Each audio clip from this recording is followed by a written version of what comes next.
Ini Mbak Cynthia dari mana? Jepang ya? Iya Pak. Bapak nanti Bapak acara saya nggak bisa datang. Oh, nggak apa-apa. Agustus akhir ya Pak. Tanggal 26. Ya, semoga lancar seminarnya. Ya, semoga Amin. lancar ya Pak seminarnya. Ya, amin. Ini kita mulai tepat aja ya, Ya. jam 7.30. Udah ada mahasiswanya. Tapi Ya, kayaknya mahasiswanya belum lengkap. Baru berapa? 7 orang. jadi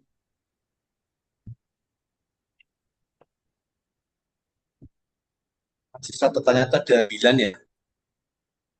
Ya Pak, baru satu kelompok yang lengkap. Oh,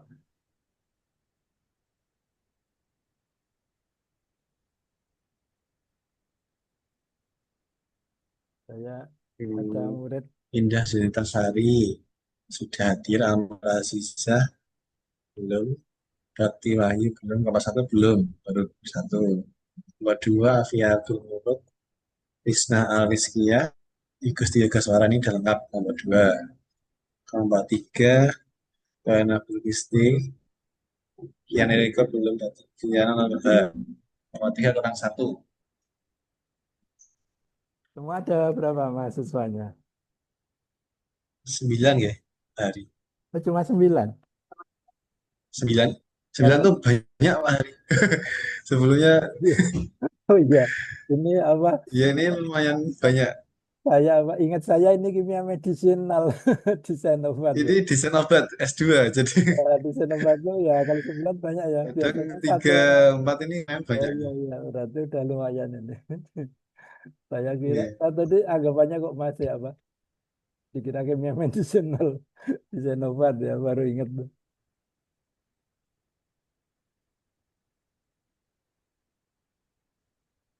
Mas Yudi, Mas Yudi belajar Iya. itu Mas Yudi belajar itu dongeng protein-protein banyak yang nanya loh mau privat gitu. Saya karena nggak apa saya sebol molekul aja di Oh, rekayasa molekul sudah ada. ya sekarang kan Pak Adam itu membuat eh, desain vaksin Oh ya, hari. oh ya Desain vaksin berarti itu kan ada link antara vaksin dengan TLR reseptor ya, TLR toll-like reseptor. Itu oh kan protein-protein jatuhnya. ya, Itu berarti nanti bisa ya, berarti biasanya bisa Pak ya. Adam, biasanya Pak Adam sama bukan Pak Adamnya tapi yang mengerjakan Pak Hari tapi sama Mbak Okta. Biasanya Mbak Okta Oh yang iya, bagian ya. docking docking sampai MD-nya Mbak Okta, terus Oh ya, Pak Adam yang desain sama oh prediksi ya. reaksi Nanti saya imunitasnya. promosikan nanti Mbak Okta. Ada beberapa yang mau les tuh. Saya nih. Waktu itu tak kasih kontak personnya Mas Adam. Nanti tak kasih kontak personnya Mbak Okta nanti kalau ada yang mau les. Lumayan. Iya ya, demand-nya banyak ya Pak Hari. Iya, ada kalau Permintaannya nggak banyak salah ya. berapa ya? 3 orang sudah nanya. Saya bilang, coba Oh iya, rekayasa lumayan lah molekul. Ya. sekarang. Ini saya Iya. di rumah ada juga tiga mahasiswa ini. 3 orang. Oh, Tapi dokeng dia S3 di Taiwan, di UNER sama di UMS. Beda, oh, wah Pak beda Hari kelas, beda kelas privat soalnya. bisa bisa membuat institut sendiri Pak Hari. Untuk sambilan. Iya. Ternyata di Taiwan itu katanya yang tempat dia kuliah itu di sana belum ada Pak, adanya bioinformatika tapi dokengnya nggak ada katanya. Ya dosen di Oh, IPB, dosen di IPB. konsen IPB. Dapat beasiswa di Taiwan. Mas Sudi, Hmm. dokter Andani, masih sering kontak, ada proyek nggak? Terakhir tuh ya ucapan Lebaran itu. Kontak Yang ucapan Lebaran gitu aja. proyek dulu nggak jadi. Mau mau bikin apa dulu? Oh, buat TB itu ya belum, belum saya belum mengiyakan Oh iya, sih. Ya, nanti kalau ada ini kesempatan bisa dicoba. ya. Pak Hari, Mas Yudi, kita mulai kali ya. Sudah Iya, jam Iya, iya, iya, sudah udah tiga, tiga, 7.33. tujuh, Oke. tiga, dua. Ya, ini kelompok yang sudah lengkap mana ya? Oke, teman-teman. Nomor Assalamualaikum dua. warahmatullahi wabarakatuh. Kita Baik, mulai ya. Waalaikumsalam warahmatullahi Kita buka, kita Waalaikumsalam mulai. warahmatullahi. Kelompok dua ya, sudah lengkap ya. Semua udah lengkap ini. Ah, semua sudah lengkap. Semua. Oke, Udah oke. Boleh setahun, deh udah dari setahun kelompok lebih. satu dulu ya. Atau Pak Hari mau kelompok berapa Pak Hari? Saya manut aja. Silakan. Ya, siapa yang siap lah, siapa dulu. Satu, dua, Silakan. tiga, siapa yang mau Ah. dulu? Setahun saya Silakan. nggak ke kampus ya, setahun lebih. Saya pangling sama Cynthia. Tadi saya pikir siapa ya? Pertama kali siapa itu? Oh, ternyata Cynthia. Tambah gemuk ya Pak. Tambah Oh, sehat, tambah tenang berarti. Boleh ya kelompok satu dulu gitu ya. Iya, Pak Ibu. Hari, Mas Betul. Yudi. Oke. Ya, Silahkan silakan. kepada kelompok satu bisa mempresentasikan posternya ya. Bentuknya sudah poster. sudah Ibu. Dari sana ke Dharma ya, anak buah Pak NAD ini.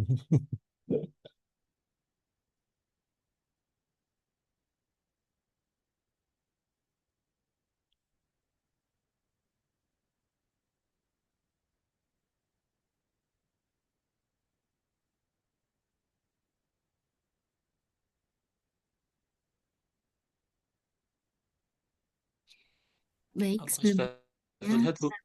oh ya, Ya, sudah kelihatan. Sudah. baik izin saya mulai nggih Bapak Ibu. Silakan. Sebelumnya, Assalamualaikum warahmatullahi wabarakatuh. Selamat siang Bapak dan juga Ibu dosen, juga teman-teman Waalaikumsalam. semua. Perkenalkan, di sini kami dari kelompok satu yang beranggotakan Bakti Wayu Saputra, Almanur Aziza, dan juga saya Indah Sunita Sari. Di sini kami akan mempresentasikan hasil dari proyek desain obat kami yang berjudul Studi in silico senyawa fitokimia buah mengkudu atau Morinda citrifolia sebagai potensial inhibitor DAC-A Mycobacterium tuberculosis. Judul ini berangkat dari keprihatinan terhadap angka kasus tuberkulosis di dunia yang terus meningkat serta pentingnya penelitian atau inovasi dalam pengembangan obat baru berbasis in silico. Khususnya yang berasal dari bahan alam di Indonesia. Dalam hal ini kita menggunakan bahan alamnya adalah buah mengkudu dengan mentarget enzimnya yaitu DAC-A. Tuberkulosis sendiri atau TB merupakan penyakit infeksi menular yang disebabkan oleh bakteri Mycobacterium tuberculosis, di mana penyakit ini terutama menyerang paru-paru, tetapi juga dapat mengenai organ lain. Dan data dari WHO menyebutkan bahwa TB ini menjadi penyebab utama kematian akibat infeksi di dunia. Karena itu, pengembangan obat baru dengan mekanisme yang baru mungkin dibutuhkan dan mentarget jalur protein spesifik. Salah satu tanaman yang dari beberapa penelitian menyebutkan mempunyai aktivitas sebagai antibakteri adalah tanaman mengkudu, di mana buah mengkudu ini mengandung sejumlah senyawa bioaktif seperti senyawa flavonoid, alkaloid, dan juga senyawa lainnya, di mana beberapa senyawa telah terbukti mempunyai aktivitas sebagai antibakteri yang dapat menghambat bakteri seperti Staphylococcus aureus, E. coli, dan juga Mycobacterium tuberculosis. Nah, dalam hal ini membuka peluang besar untuk mengeksplorasi senyawa mengkudu sebagai agen antibakteri potensial, khususnya dalam penyakit tuberkulosis. Kemudian dalam pengembangan obat TB sendiri ini, di sini kita mentargetkan protein atau enzim DAC-A. Apa itu DAC-A? DAC-A sendiri merupakan enzim yang berperan penting dalam sintesis siklik diadenosinosa monoposa atau DCAMP, di mana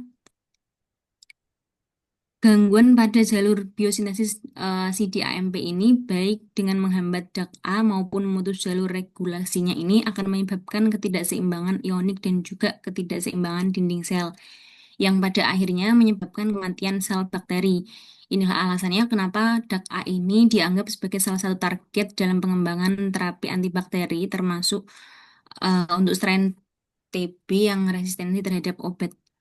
Nah, dalam konteks penelitian ini, DAC-A dipilih sebagai target protein untuk analisis interaksi molekuler dengan senyawa aktif dari buah mengkudu untuk mengevaluasi bagaimana potensi penghambatan enzim tersebut oleh senyawa alami dari buah mengkudu. Untuk di penelitian ini kami menggunakan dua pendekatan, yaitu menggunakan machine learning untuk memodelkan prediksi efektivitas senyawa aktif sehingga nanti akan diseleksi senyawa-senyawa dengan potensi yang tinggi sebagai antibakteri pada TB ini. Kemudian senyawa tersebut divalidasi dengan molecular docking untuk mengetahui bagaimana interaksi antar senyawa aktif dengan protein targetnya. Nah, dari latar belakang tersebut, maka tujuan dalam penelitian kami atau proyek ini yang pertama adalah mengidentifikasi senyawa bioaktif dari buah mengkudu, kemudian memprediksi bagaimana potensi dan efektivitasnya melalui pendekatan machine learning dan validasi interaksi antara senyawa aktif tersebut dengan protein atau dengan target protein DAC-A menggunakan molecular docking. Next.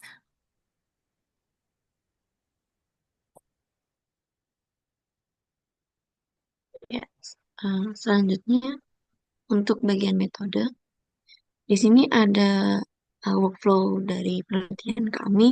Yang pertama yaitu dataset preparation. Di sini itu tujuannya untuk mengumpulkan dan menyiapkan data awal dari senyawa yang telah diketahui aktivitas biologisnya.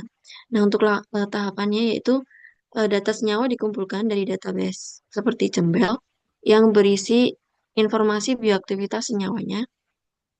Dan di sini informasi yang dikumpulkan itu nilai IC50 dan juga SMILES. Kemudian untuk tahapan yang kedua yaitu dataset preprocessing. Di sini tujuannya untuk menstandarkan dan menyiapkan data kimia agar siap untuk dianalisis oleh model machine learning. Di sini tahapannya yaitu konversi IC50 ke PIC50 untuk normalisasi skala. Kemudian perhitungan deskriptor molekul, di mana fitur seperti berat molekul, polar surface area, jumlah donor atau akseptor hidrogen, dan lain-lain.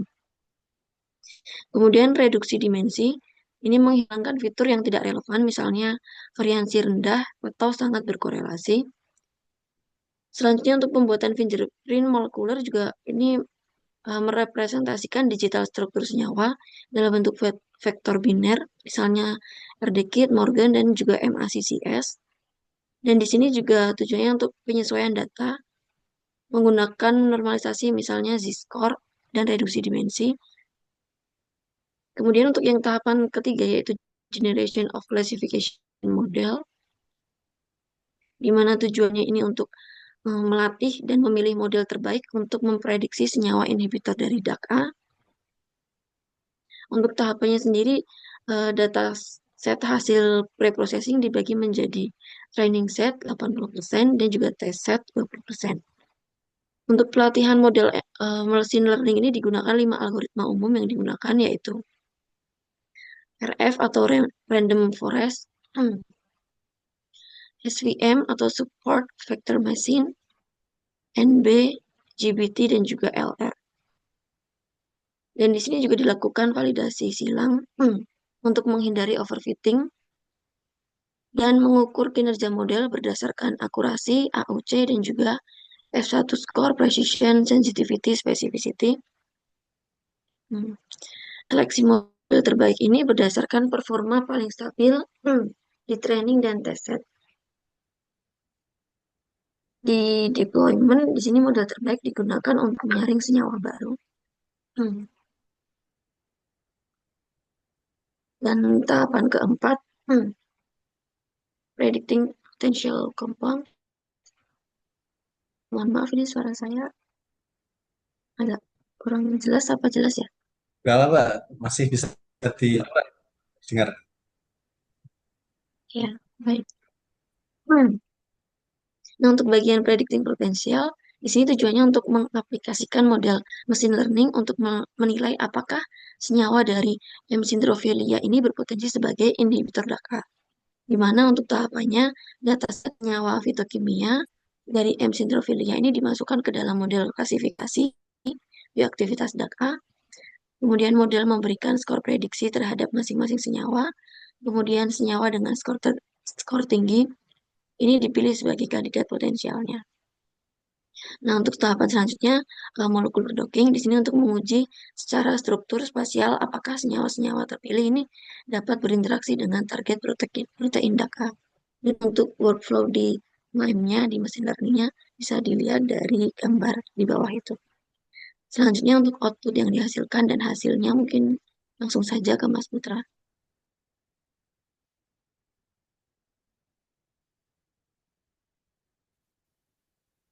Baik, selanjutnya pertama untuk hasil mesin learning-nya, pertama untuk hasil training set-nya. Dari beberapa model mesin learning yang digunakan yaitu RF, SPM, NB, LR maupun GPT, kita lihat untuk akurasi maupun RUC curve-nya. Jadi di sini kita lihat pertama itu kita lihat akurasinya. Bisa dilihat di tabel sebagai berikut. Terus RUC-nya sebagai berikut. Kita pilih untuk masing-masing mesin learning model di sini dengan satu jenis fingerprint untuk dilanjutkan ke test set.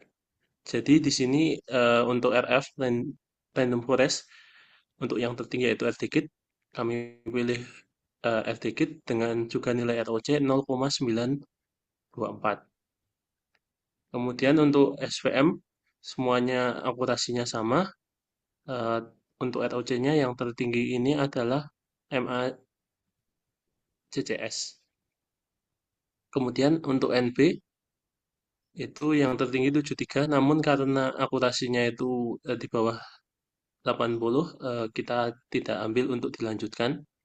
Kemudian untuk LR, ini akurasi tertingginya adalah untuk LR dengan Morgan.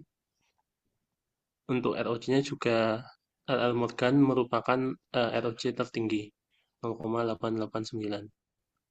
Untuk GPT-nya, di sini untuk yang mesin learning GPT, ini yang tertinggi adalah dengan fingerprint RTKit. Begitu juga untuk ROC juga yang tertinggi adalah GPT RTKit. Jadi masing-masing tadi untuk satu machine learning, satu fingerprint dilanjutkan ke tahap test set. Jadi di test set ini kita gunakan 20% data dari chamber tadi digunakan untuk mengetes atau menguji data mesin learning yang sudah kita build tadi, sudah kita buat tadi. Jadi di sini diperoleh hasil sebagai berikut. Untuk RF sendiri akurasi 89,40 dengan nilai AUC 0,925, nilai presisi 0,904. Untuk sensitivitasnya itu 0,673, spesifitasnya 0,7, dan F-measure-nya 0,771.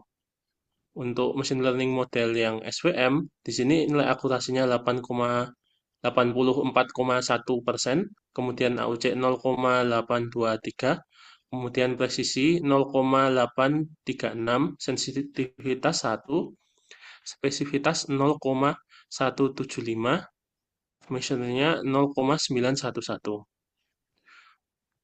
Ketiga, untuk mesin learning model yang LR, di sini nilai akurasinya 90,4 dengan nilai AOC 0,937, presisi 0,911, sensitivitasnya 0,976, spesifitasnya itu 0,6, kemudian F-measure-nya 0,943.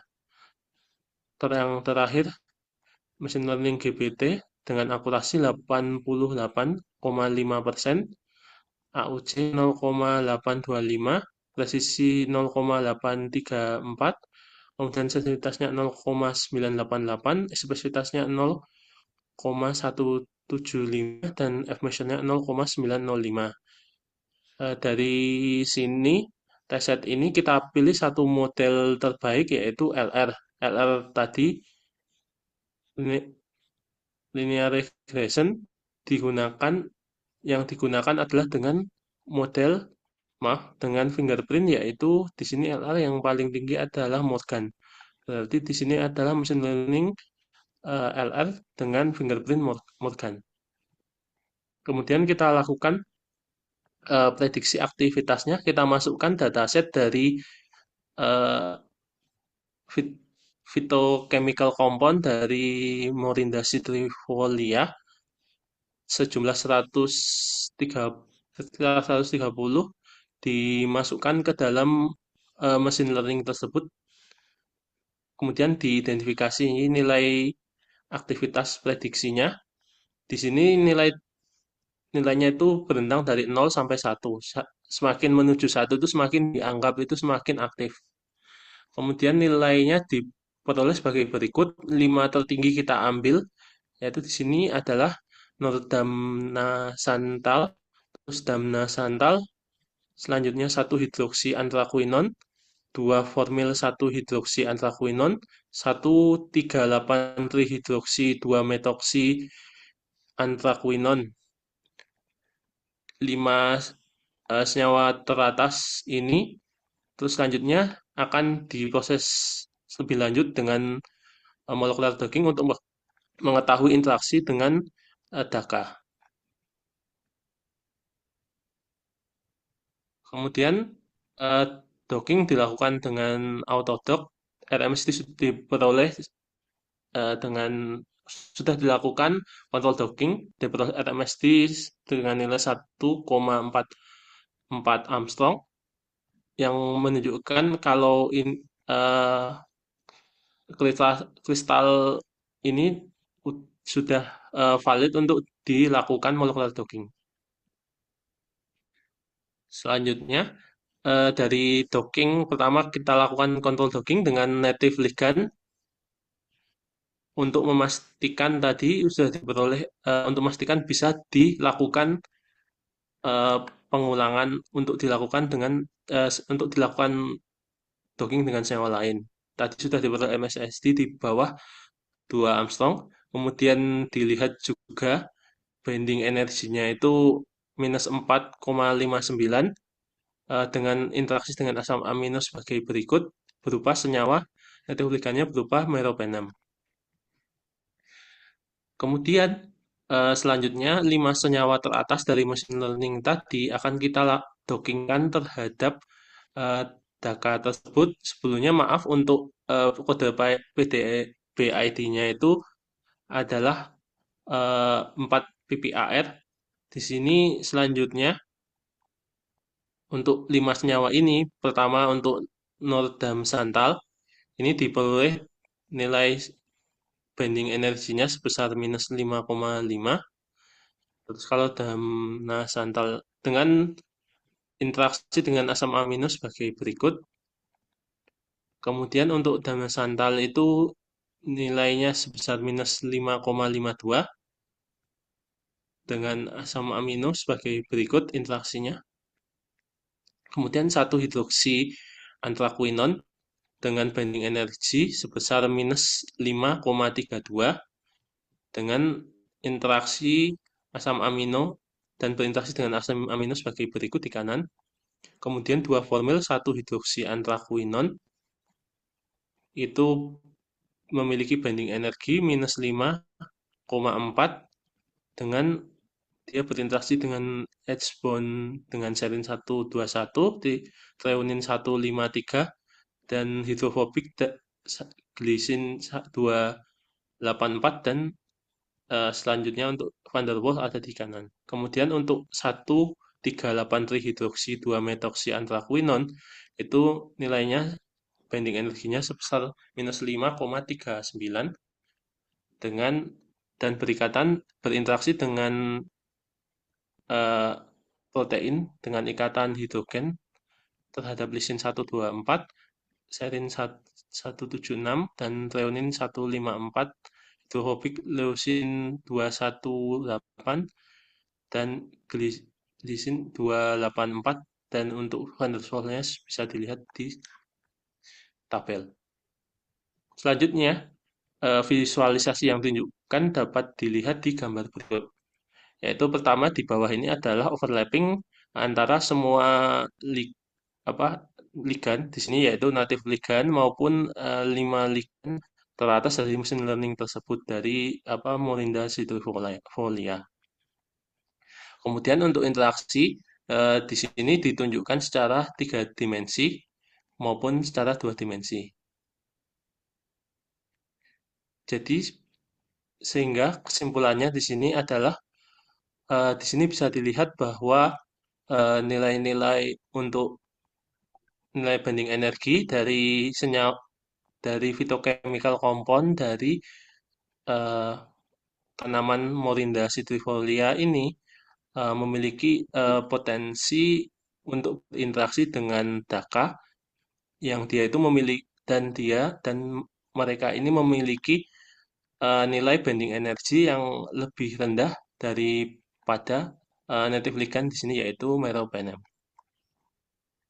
Kesimpulannya adalah di sini adalah phytochemical compound dari Monstevia termasuk yang di sini terdiri dari Normanda Santella, Damna Santella, 1 hidroksi antraquinone, 2 formil 1 hidroksi antraquinone, dan 138 trihidroksi 2 metoksi antraquinone itu memiliki potensi sebagai inhibitor DACA pada Mycobacterium tuberculosis. Sekian presentasi dari kelompok 1. Waktu kami kembalikan ke Bapak Ibu dosen. Terima kasih. Baik, terima kasih untuk kelompok 1. Selanjutnya si diskusi ya, tanya jawab. Mungkin ada yang mau ditanyakan dari kelompok lain? Atau mungkin dari Bapak Ibu dosen? Bu Okta belum masuk ya? Oke, Bapak-Bapak dosen, ada yang mau Saya ditanyakan? saya mau nanya boleh? Boleh, Pak Haris, silakan. Ini apa namanya judul ini maksudnya kalian yang buat atau dari jurnal maksudnya?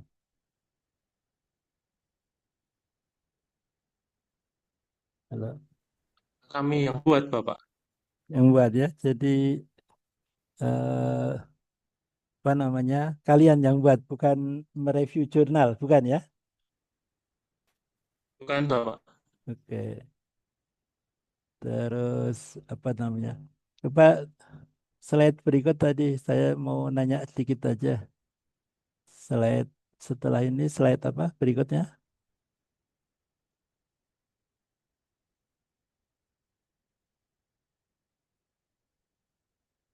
Nah, Uh, saya ingin yang bagian apa, Bapak? ya ini saya ingin nanya jelaskan secara singkat tentang machine learning.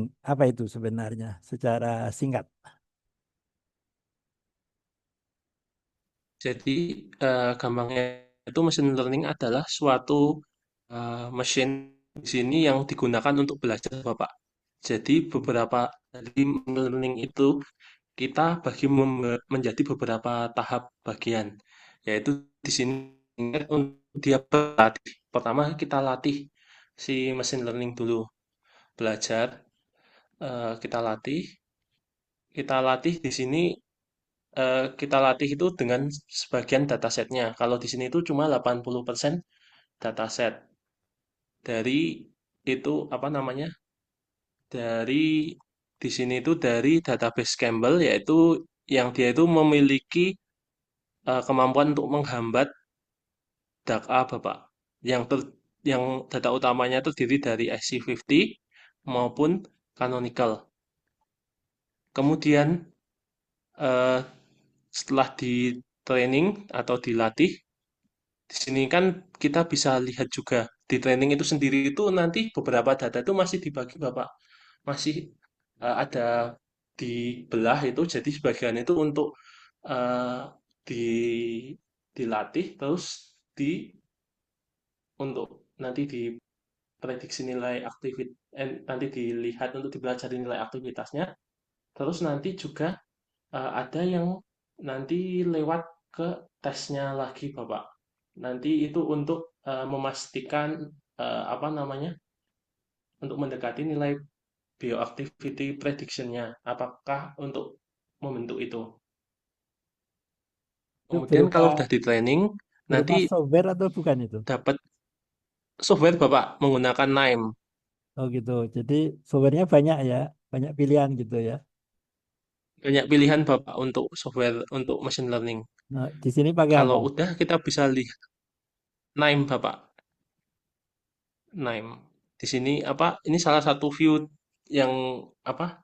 Ini penampakan NIME yang workflow yang kita gunakan di NIME.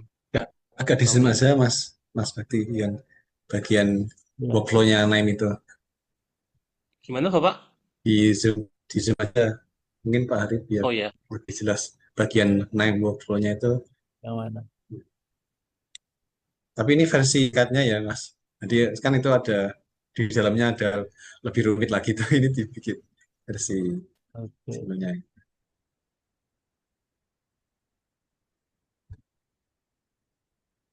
Oke, lanjut.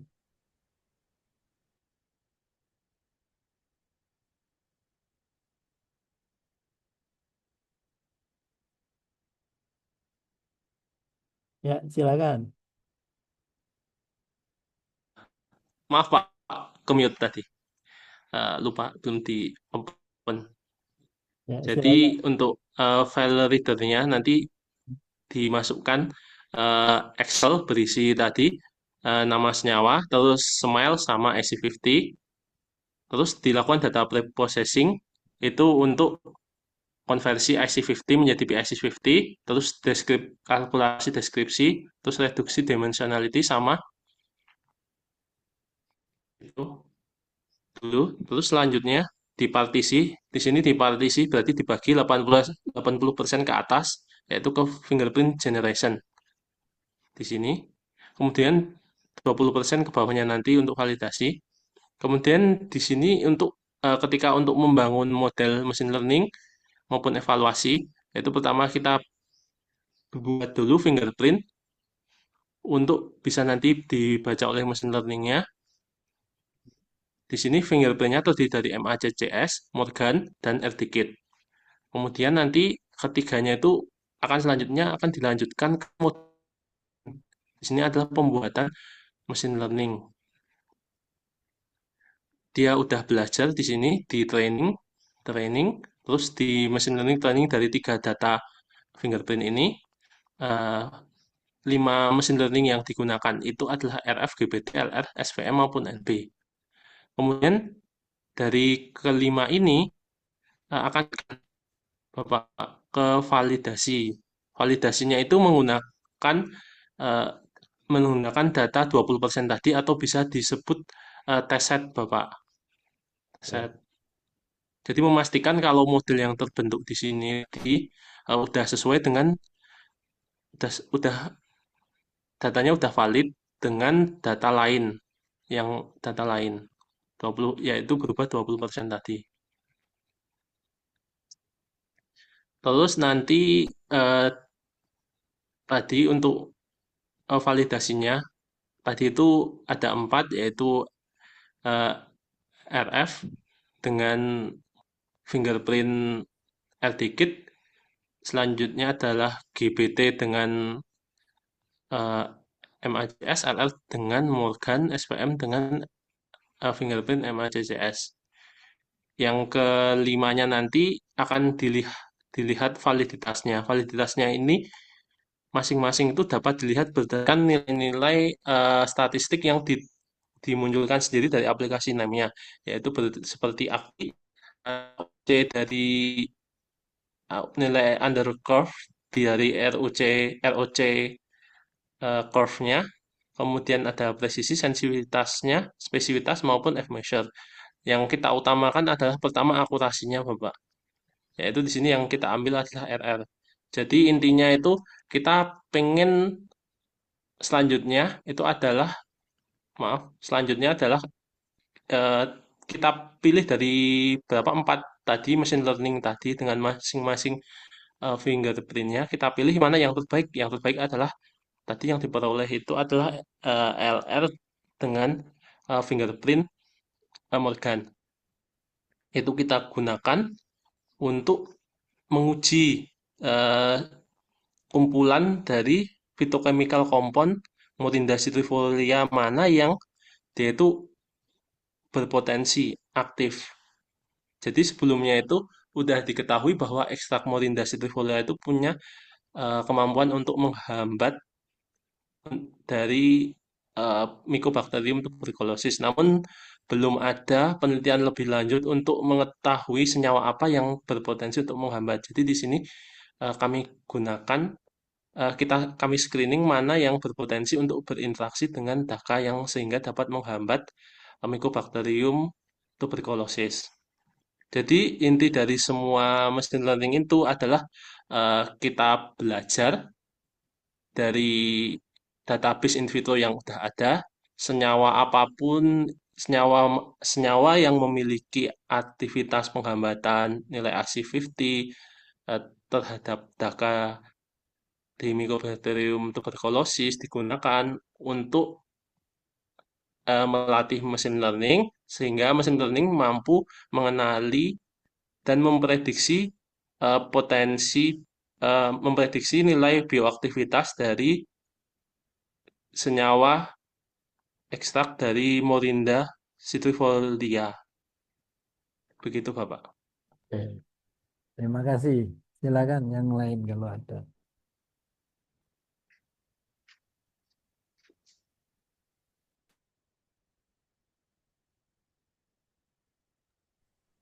Ya, Mbak Cynthia.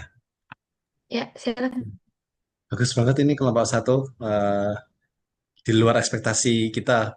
Mungkin dari yang Betul. awalnya kita expect kan kalau di tugas itu kita mencantumkan tugasnya LBDD dan SBDD. LBDD-nya itu lebih ke prediksi error 5 sama ADMET. Tapi ini apa yang kita harapkan, jadi benar-benar luar biasa. Ini bisa jadi satu paper sendiri ini. Oke, menurut saya bisa jadi satu artikel sendiri, Dipublikasi layak ini untuk bagus. dipublikasikan. Oke. Ya, Eh, di ya mungkin kita bisa bahas di luar perkuliahan, apakah bisa teman-teman berkeinginan nanti bisa kita kerjakan bareng untuk penulisannya, biar eh, selain punya capaian paper selama studi, mungkin ini juga bisa jadi paper yang bisa dipakai sebagai luaran selama studi di samping tesis itu. Nah, menarik tadi disampaikan bagian studi menggunakan beberapa regresor, ya, ada 5 regresor. Kalau dari 5 regresor itu yang paling uh, bagus evaluasinya itu yang mana ya, dari nomor satu? Dari Random Forest, GPT, SPM, sama KR itu, dari sekian banyak regresor itu yang paling bagus yang mana? Kan biasanya itu kita deciding itu dulu ya, regresornya yang mana gitu. Jadi pertama kita deciding fingerprint-nya dulu, Bapak, untuk masing-masing regresornya. Oke. Jadi di training set itu masing-masing RF itu misalnya RF itu dapat satu, di sini itu adalah RT-Kit. Terus SVM itu nanti dikombinasikan dengan satu fingerprint, yaitu di sini adalah MACCS. Untuk Hmm. LR-nya itu kombinasi ke LR ini Morgan, kemudian GBT itu adalah di sini maaf RT-Kit. Terus nanti 4 itu kita lanjutkan untuk tes set, Bapak, yang sudah terkombinasi dengan masing-masing fingerprint.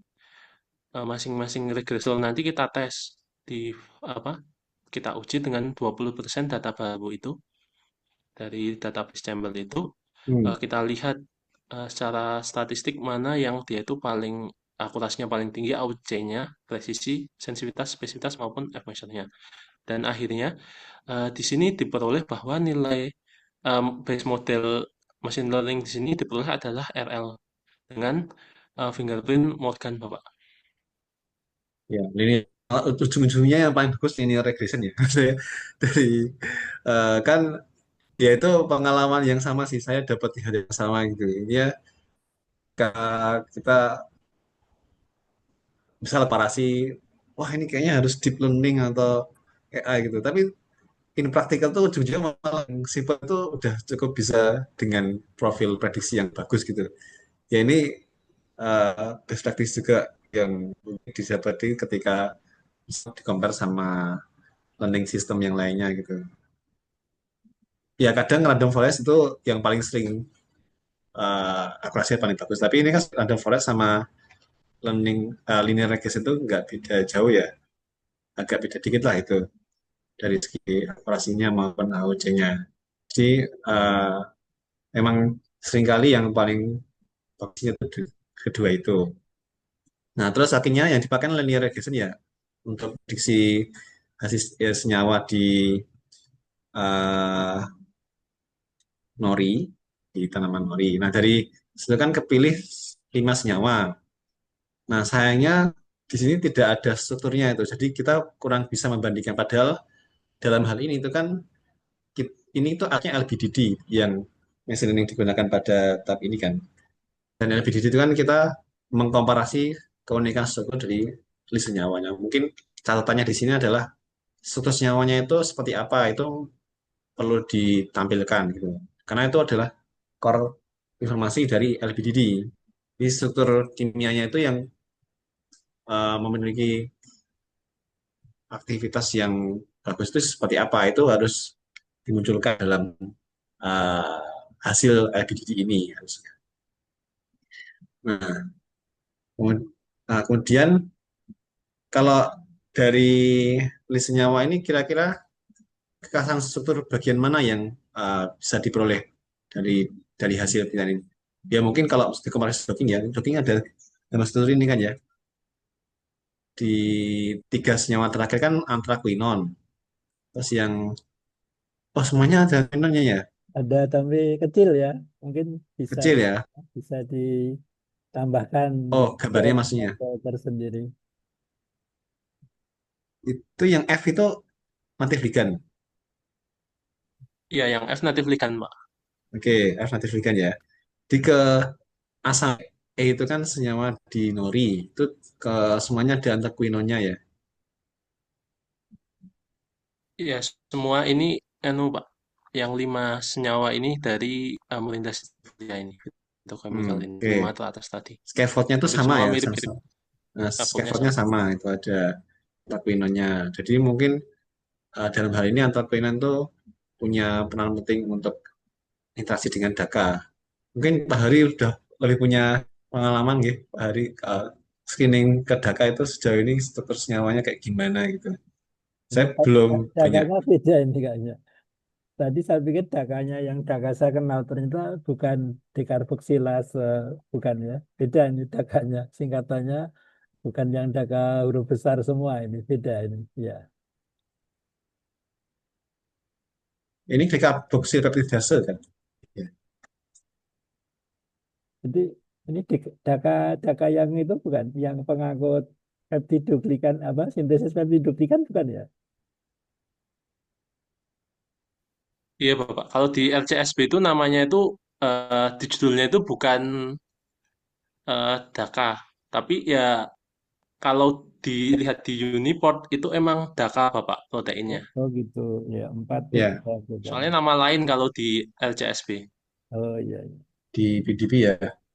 Nah, Jadi Iya, reptidase 4 ppr ya, 4 ppr. sama ini kompleksnya sama meropenem Oh iya, natif liganya ya. ya berarti benar ya, daka yang itu ya. Benar kok. Oh iya, di TBC 4 ppr. Oke, berarti key point-nya dari informasinya adalah anthraquinone yang dominan untuk interaksi dengan DAKA di tanaman mori. Nah, kemudian di docking ya. Di docking itu natif liganya udah di docking. iya Bapak. Untuk sebagai kontrol docking diperoleh nilai RMS di 1,44 Armstrong. Ya udah di docking ketemunya 1,44. Terus hasil screeningnya itu konsisten sama machine learning nggak? Dari hasil uh, comparative prediction sama docking score-nya. Jadi ini diurutkan berdasarkan machine learning. Ini yang nomor 1 Damna Centella sampai 138 trihidroksi 2 anthraquinone itu sesuai dengan urutan mesin learning. Di sini diketahui bahwa dia itu ada perbedaan di sini di dua formil 1 hidroksi antrakuinon di sini yang berbeda Bapak. Mulai dari 1 hidroksi antrakuinon dan 2 formil 1 hidroksi antrakuinon kalau ini urut. Tapi bisa dilihat bahwa kalau dari nilai machine learning-nya itu adalah sangat berdekatan Bapak. Hmm, Jadi kemungkinan error-nya lebih besar. sih. Ya, jadi eh, kebetulan koheren ya kan seringkali juga beda gitu. Dan itu bisa saja terjadi. Maksudnya karena eh, yang saya sering dapat itu malah activity addition-nya itu tidak dalam desimal gitu, tapi satu. Jadi 0 dan 1 angka bulat tidak 0,9. Jadi eh, ya filteringnya kemudian lebih kepada hasil dogging bukan eh, hasil di mesin learning tapi dari dogging karena satu angka satunya kan banyak ya mungkin ada 100 kan kalau dari seribuan dapat 100 yang sama-sama satu. Jadi kalau 0, dapat 0, mungkin lebih bisa menseleksi dari lebih awal. Nah dari hasil dogging ini kan ternyata konsisten, eh, dari rankingnya sama baik di machine learning maupun di dogging. Nah kemudian dari segi interaksinya itu kira-kira eh, ada hal yang menarik dari segi binding interaction nggak dari senyawa yang nori dibandingkan meropenem? Jadi di sini masih ada beberapa untuk hidrogen bondnya itu sama Bapak di ASN di asparagin 178. Jadi Sama ada tiosin kesamaan di 285. bagian itu sama tirosin Hmm. 285.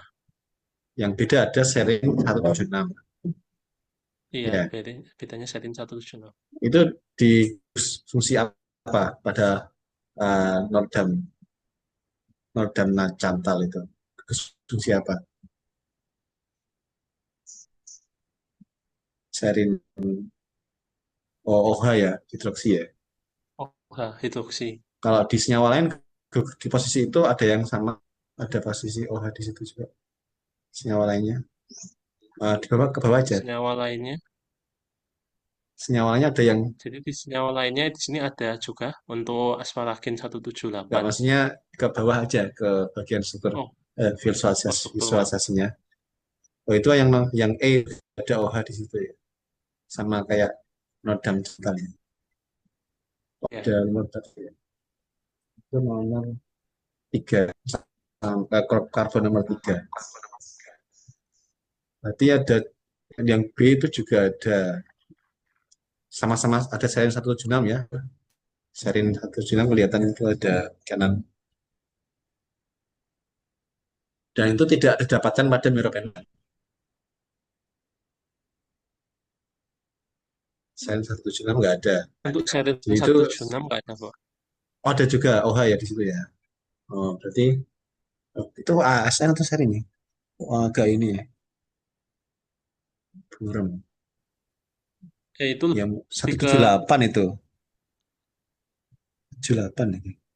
Asparagin, ya asparagin, bukan serin. bukan Jadi Bapak. jadi informasi itu malah kebaruan aja. Karena kan dari segi skordoknya dibandingkan meropenem kan lebih bagus senyawa dari nori kan. Iya, Bapak. Nah, berarti kan ada hal yang beda dari situ. Nah, yang hal beda itu di seri 176 yang pada senyawa A, E sama B. Itu saya rasa jadi informasi penting juga yang menjadi nilai plus dari screen ini. Itu saja Bu Cynthia dari saya. Ini bagus banget bisa buat publish papernya. Tuh. Di Scopus Index bisa ini. Berencana dipublikasikan, Mas Bakti, dalam Gimana waktu kalau dekat. eksekusi kita eksekusi aja? Iya, Nggak harus waktu dekat ya, dalam masa studi juga boleh. Iya, benar untuk support ini ya. Apa S2-nya? nambah Oke, aja sih, Bu. selanjutnya. Ya, Nambah ada aja. tambahan. Yang mayor tetap yang Cocok banget. tesisnya. Oh ya, saya mau Oke. nanya lagi, mau nanya lagi. Oke, boleh Pak Ari. Nah, jadi jujur ini menarik ya, menarik dan apa sangat bagus. Saya ingin tanya, itu pemilihan kode itu eh, apa hasil dari machine learning atau kalian gitu, milih PDB-nya itu? Yang PDB-nya Bapak, Ya, bagaimana Bapak? nah, pemilihan kode PDB itu dari machine learning atau dari luar maksudnya? Oh, dari kami sendiri Bapak. Kami Oh, milih Dhaka yang dia itu dari Mycobacterium tuberculosis Bapak. oh ya, Jadi jadi ada beberapa, ada kalau nggak salah dua. Satunya itu terikat dengan native ligand, satunya itu holoenzim, jadi kosongan tanpa ligand Bapak. oh ya, oh ya, jadi berarti apa buka apa itu maksudnya ditawarkan sama machine learning atau kalian nyari di luar machine learning itu? Nyari sendiri Bapak. Oh, sendiri ya ya. Soalnya Machine learning cuma ah, Machine learning hanya untuk memprediksi kemungkinan apa prediksi bioaktivitas dari senyawanya saja, Bapak. oh gitu ya. Jadi berdasarkan kumpulan ligan-ligan yang udah diketahui IC50-nya. Ya. Dulu saya pernah apa ngelihat apa itu jurnal dari Pak Ruswanto sekarang jadi apa rektor malah udah profesor lagi. S3-nya di ITB, dia pakai untuk TBC yang apa resisten rifampicin dan INH ini pakai kode 2X23. Nah, sehingga mungkin nanti bisa apa namanya? Dicoba juga ya dengan kode 2X23. Nah, jadi berarti ini apa? Dari dongeng berarti nanti di bagus ini hasilnya ya. Nah, yang jadi pertanyaan begini, yang jadi pertanyaan ini kan kalau oke, kalau untuk jurnal oke, kayaknya kita sepakat setuju ya. Nah, ini berkaitan dengan kemandirian bahan baku obat. Jadi di sini kan pembandingnya kan meropenem, berarti misalnya kita ingin menjadikan Nurdam cantal atau yang lain, dia kan alami ya, alami. Tapi tentu nggak bisa dipatenkan karena alami. Tapi kalau misalnya kita modifikasi atau taruhlah yang alami aja nggak apa-apa. Nah, kita harus melihat dosisnya meropenem itu berapa ya kira-kira? eh, untuk kalau paracetamol kan 500 misalnya. Nah, kalau meropenem ini berapa? Nah, pertanyaannya nanti dalam membuat produk itu kan kita perlu sintesis. Nah, ini nanti kalau mau ke BBO, ke bahan baku obat, berarti kita memikirkan eh, nggak mungkin kita apa ekstraksi karena dia apa namanya butuh apa tanaman yang banyak banget. Nah, ujung-ujungnya pasti sintesis. Nah, pertanyaannya, kalau disintesis itu nanti bahan alam ini lebih mahal nggak dibandingkan meropenem? Nah, itu kalau kalau maksudnya kalau kita serius mau ke kemandirian BBO, itu yang perlu apa, dipikirkan kalau misalnya mau jadi BBO. Nah, seperti itu. Nah, itu aja. Saya kembalikan. Terima kasih. Baik, terima kasih Pak Ari. Oke, ini waktunya udah jam 8.20 ya. Next bisa langsung ke kelompok 2. Silahkan kelompok 2. Siapa aja nih? Ada Alfiah, Risnah, dan Igusti Yogaswara. Silahkan.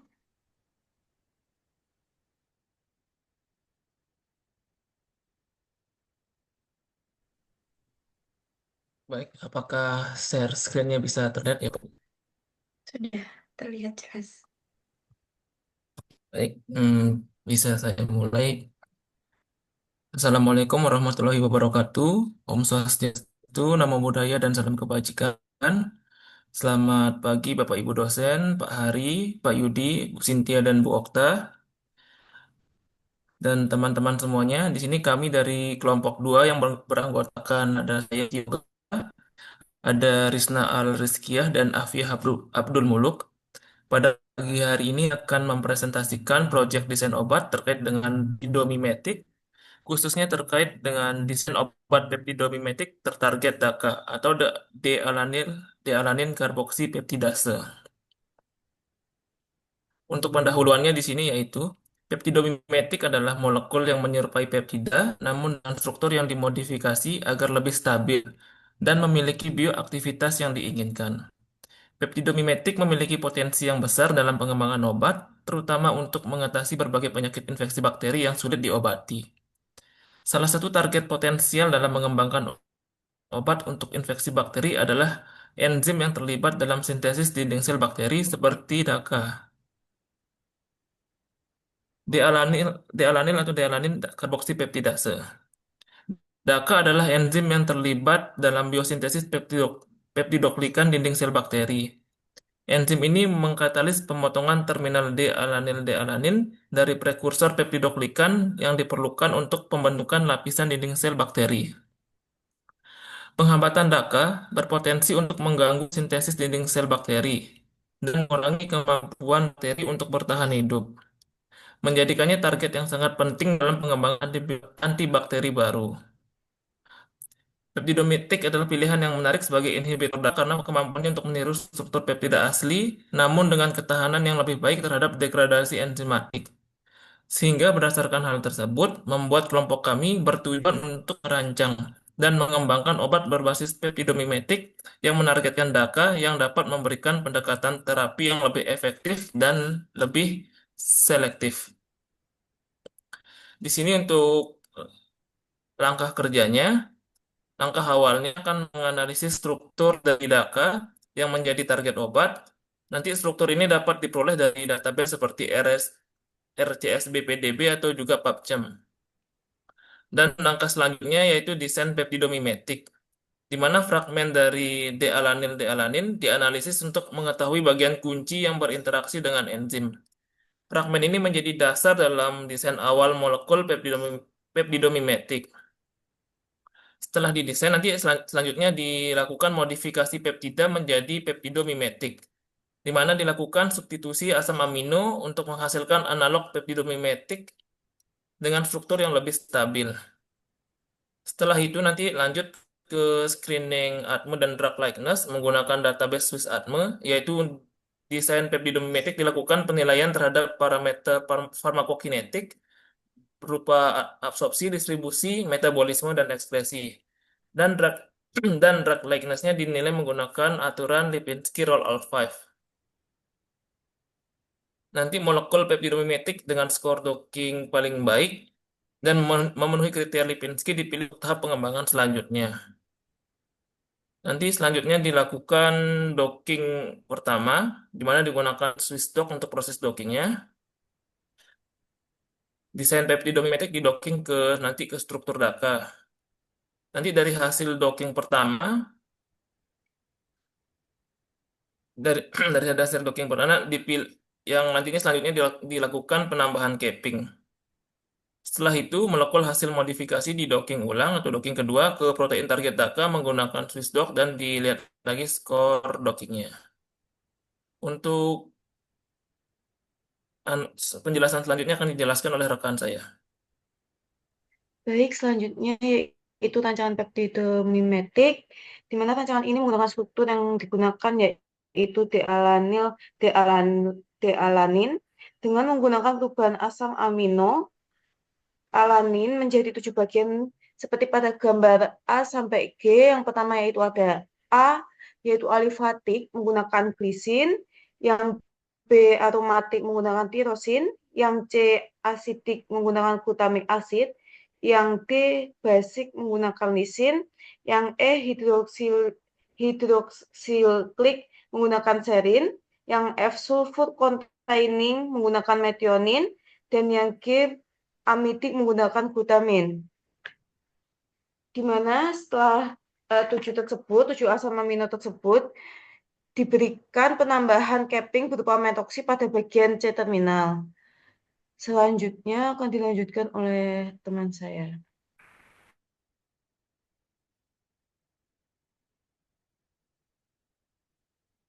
Baik untuk hasil ini sendiri dalam sistem awal, seluruh rancangan tes genetik sebelum dilakukan ditambah testing itu memenuhi aturan Lipinski Law of Five yang menunjukkan potensi transmisinya.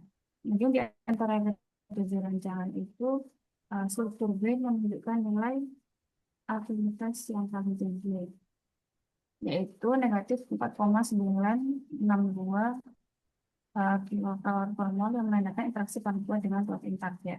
Nah, kemudian dilakukan modifikasi struktur dengan penambahan capping dan hasilnya itu tetap struktur B yang paling baik, yaitu nilainya negatif 4,769.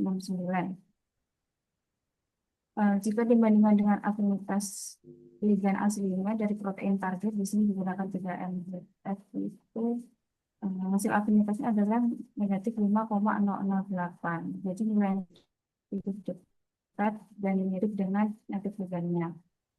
Kemudian sebenarnya penambahan ini dilakukan dengan tujuan untuk meningkatkan stabilitas metabolik atau bioavailabilitasnya. Tetapi hasil doping pada kelompok kami ini menunjukkan bahwa cappingnya itu justru menurunkan afinitas ligan terhadap target, sehingga masih perlu dievaluasi lebih lanjut apakah modifikasi atau penambahan capping ini mengganggu interaksi atau orientasi ligan pada sisi aktif protein. Jadi kesimpulannya, penambahan capping tidak selalu meningkatkan standar interaksi dengan target dan masih perlu analisis lebih lanjut berdasarkan parameter lain yang berbeda.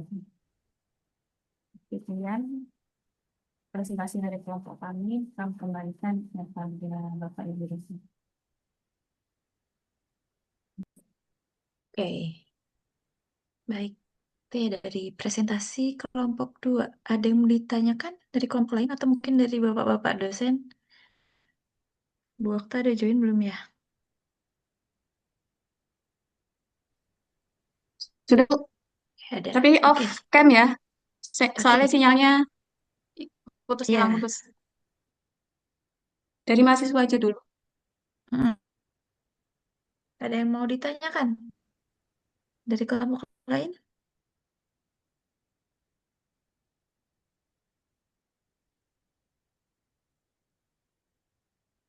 Ini nggak ada yang mau tanya.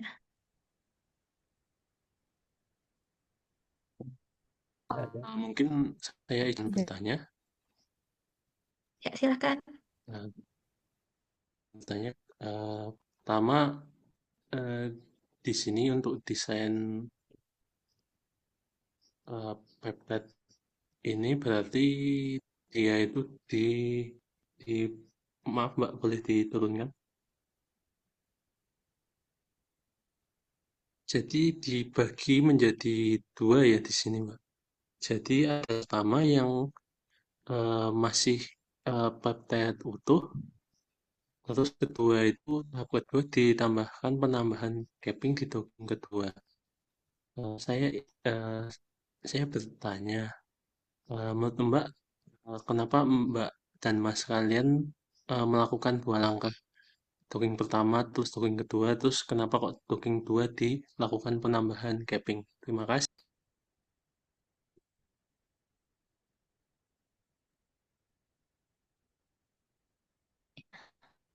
Silakan dijawab untuk kelompok 2. Siapa aja tadi? Dan Mbak Fia, Risna, dan Igusti Yoga Suara.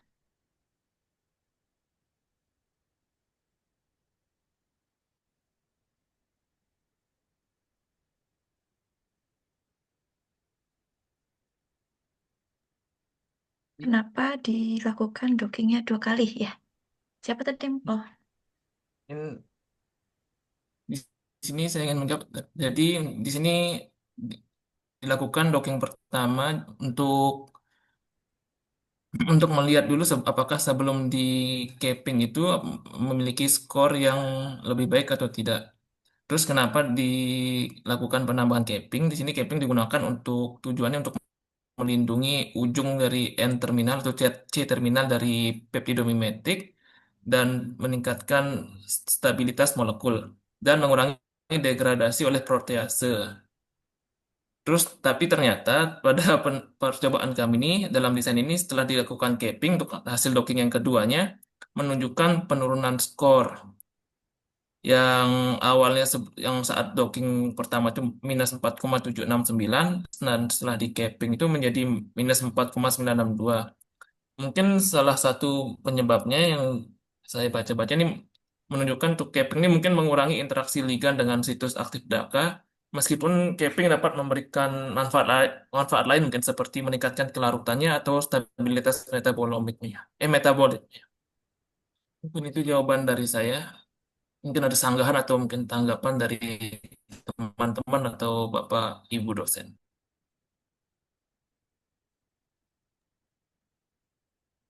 Oke, jadi tadi gimana di awal di docking pertama itu belum capping, kemudian saat di capping jadi rendah gitu ya Ya untuk skor nilai skornya. infinitasnya jadi lebih Naik nggak sih? maaf ya jadi naik. Itu ke- Hmm. yang minus ke 4,7 setelah atau sebelum? Tadi kayak ketuker-tuker gitu. Mohon maaf yang minus 4,7 itu yang setelah capping ya.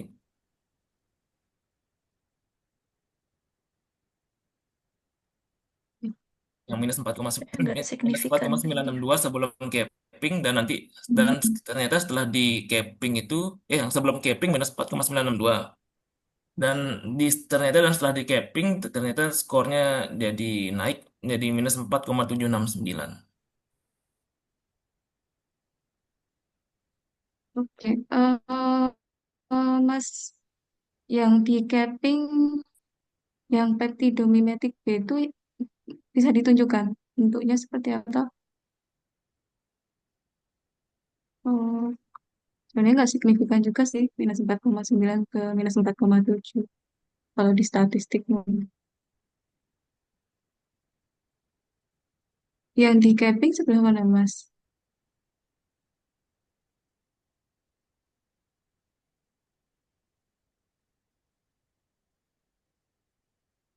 Bisa ditunjukkan dengan lingkaran atau apa gitu? Itu OH atau apa ya? Apa CH3 ya? Ketutup ya? Yang B.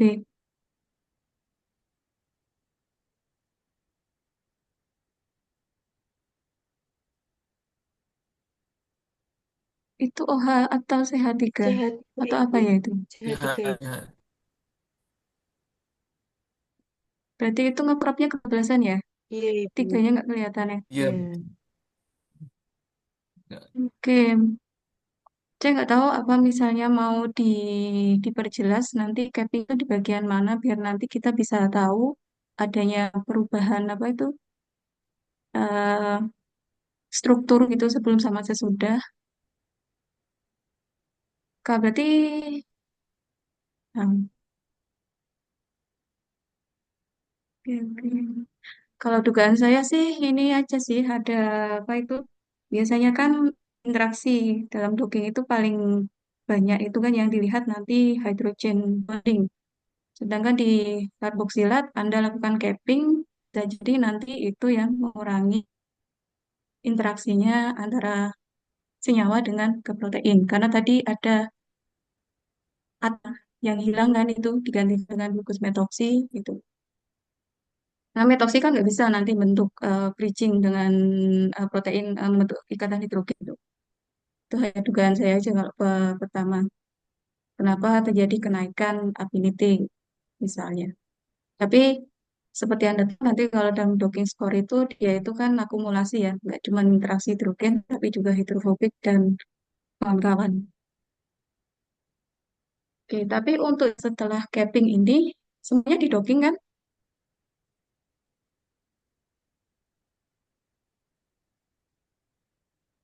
Halo? Yang setelah suaraku hilang-hilang kok, enggak toh? Tidak, aku kurang jelas. Jelas Kak, jelas Hah? bro Kak. Maksudnya jelas. Oke. Hmm.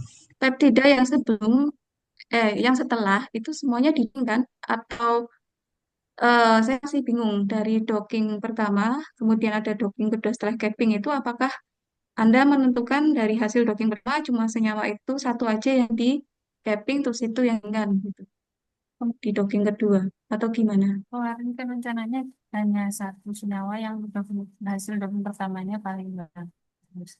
Kemudian jadinya sekarang kami coba semuanya dan hasilnya tetap yang B yang paling bagus. Jadi katanya dilakukan di semua senyawa. Oh, yang apa itu? Yang lain-lainnya dari A sampai G itu yang setelah capping nggak Anda coba di docking kan? Di docking juga.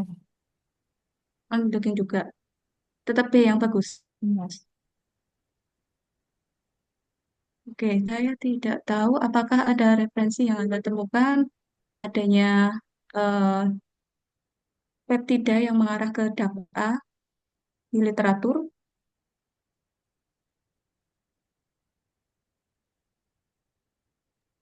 Dan A itu kan ini liganya dialanil kan dua asam amino dua K. Berarti anu, substratnya itu yang dealanil itu. Iya, iya, makanya itu kan itu substratnya natol liganya kan itu yang dipakai buat Oke. ligan. Oh, yang bikin kelihatan PDB-ID-nya yang dipakai Anda, substratnya apa. Kemudian, soalnya pikiran saya kemarin mungkin Anda mau lanjut ini, karena peptida itu kan sama peptidomimetik kan beda ya. Kalau peptida itu kan masih pakai struktur murninya asam amino. Kalau nanti peptidomimetik itu biasanya ada asam amino yang dia itu bukan termasuk yang asam amino itu, apa 20. Jadi kayak apa ya? Modifikasi. Ya, mungkin di kuliahnya Pak Yudi sempat disampaikan gitu tentang peptidomimetik itu aja sih. Berarti ini dari A sampai G itu adalah natural ya yang dipakai ya. Peptida ya berarti ya jatuhnya.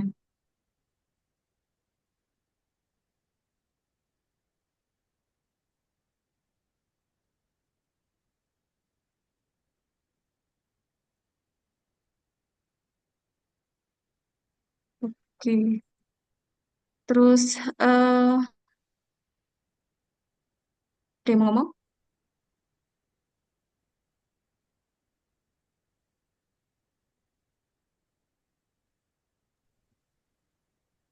Iya, Ibu, benar. Ini kami pakai yang ada 20 asam amin itu kami pakai 7 saja. Dari perwakilan alifatik kami pakai glisin, dari perwakilan aromatik kami pakai tirosin, asidik pakai asam glutamik, asid, ada pakai lisin, hidrosiklik kami pakai serin, sulfur containing ini kita pakai metionin, sama yang amidik itu kita pakai glutamin. Jadi ada 20-an asam amino itu kita bagi, cuma pakai 7 saja perwakilannya dari masing-masing kelompok.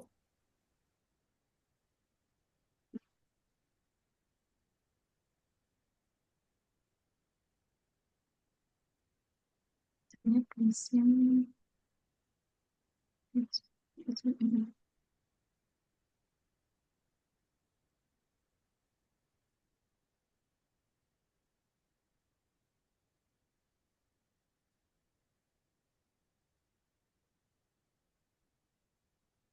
Ada lagi?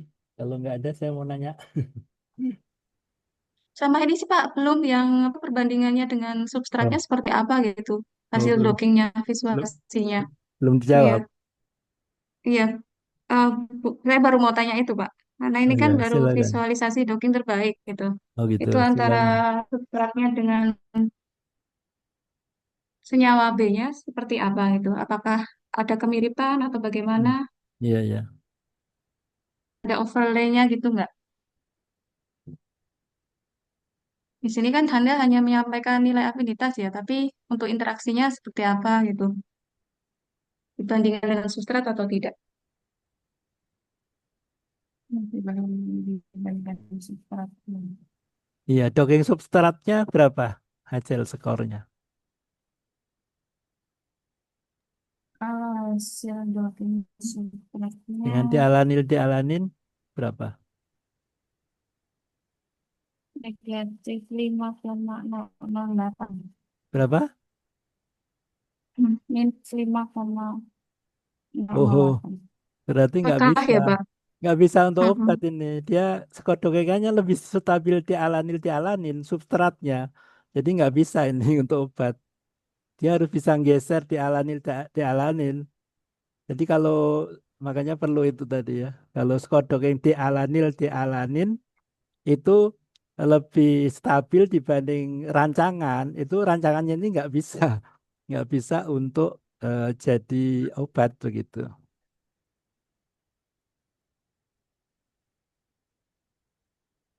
Betul, Pak. Oke.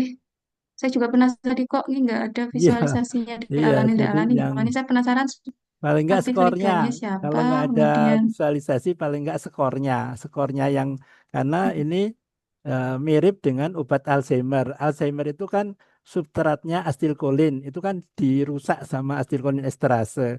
Nah, kalau kita punya obat yang bisa lebih stabil dari skor dogeng kompleks asetilkolin, itu bisa untuk Alzheimer. Tapi kalau tidak bisa, ya nggak bisa jadi obat. Nah, di sini jadi sangat bisa dipastikan tidak ada efek untuk eh, target tersebut begitu. Tapi idenya sudah cukup bagus, tinggal melatih pengalaman ya. Mungkin bisa diganti isosternya misalnya sehingga nanti bisa apa memberikan. betul-betul. Jadi harus harus lebih stabil dari dogeng dialanin.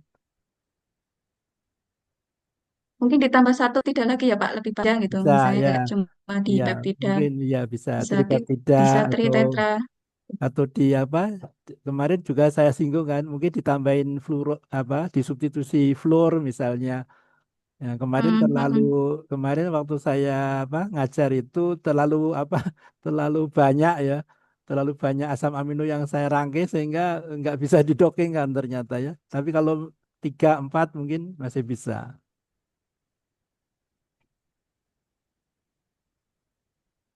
Oke, Oke, oke. Hmm. Setuju dengan Pak Hari tadi, mungkin peptidanya juga bisa pakai isosternya tadi. Tadi saya sampaikan peptidomimetik Mas. Jadi Mas dan Mbak gitu. Peptida kan memang Mas natural, tapi kalau peptidomimetik itu sebenarnya dia sudah yang natural gitu. Kalau nggak salah ada kan kemarin di Swiss website itu yang punya data bank asam amino pengganti atau yang setara. Sebentar.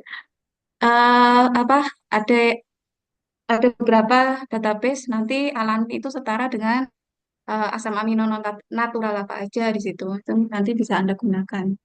Dan bahkan mungkin rancangan desainnya tidak hanya sampai 7, sebenarnya bisa lebih dari 7. Oke, kalau dari saya itu sih, saya juga sepakat sama Pak Hari. Gitu ya Pak. betul. Ada ada lagi ini yang mau saya komentari ya. Jadi eh, secara umum kalian kayaknya sudah bisa ya untuk mendesain molekul. Nah, tinggal melatih.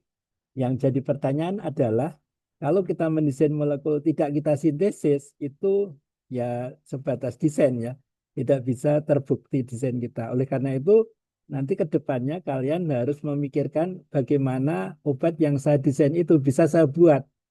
Karena kalau kita hanya mengandalkan desain, kita berharap dengan bidang sintesis, misalnya kayak Prof. Leni, Prof. Ratna, saya yakin molekul saya nggak akan bisa dibuktikan. Makanya saya belajar sendiri mensintesis apa yang saya desain. Nah itu yang perlu kalian perhatikan sehingga paling tidak kita dari desain kita menyediakan molekul. Nah, kalau sudah molekul jadi, itu kita mudah kerjasama dengan bagian farmakologi, misalnya seperti itu. Itu pengalaman saya seperti itu. Sehingga kalau saya desain, berarti saya harus bisa mensintesis. Nah, karena kalau desainnya terlalu rumit, saya nggak bisa mensintesis, nggak bisa dibuktikan sama penelitian lain. Nah, itu aja. Terima kasih. Baik, Pak Hari, terima kasih. Oke, kita langsung ke kelompok 3 saja ya. Ini karena sudah jam berapa ya? 8.46 ya. Silakan kepada kelompok 3. Terima kasih pada kelompok 2 atas presentasinya. Bisa lanjut kelompok 3 itu siapa aja ya ini? Ada Corina, Rian, sama Fitiana. Baik, kami persiapkan terlebih dahulu. Mohon menunggu sebentar.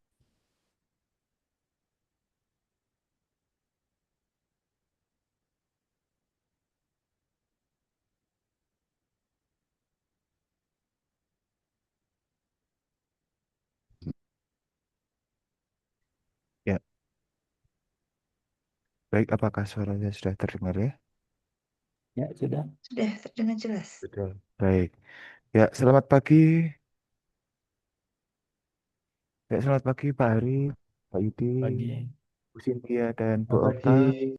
Ya, jadi pada kesempatan kali ini kami dari kelompok 3 itu akan mempresentasikan terkait dengan Meroclav, yaitu adalah desain molekul yang kita usulkan untuk mendesain antibiotik baru yang bertarget DACA dan beta laktamase sekaligus seperti itu.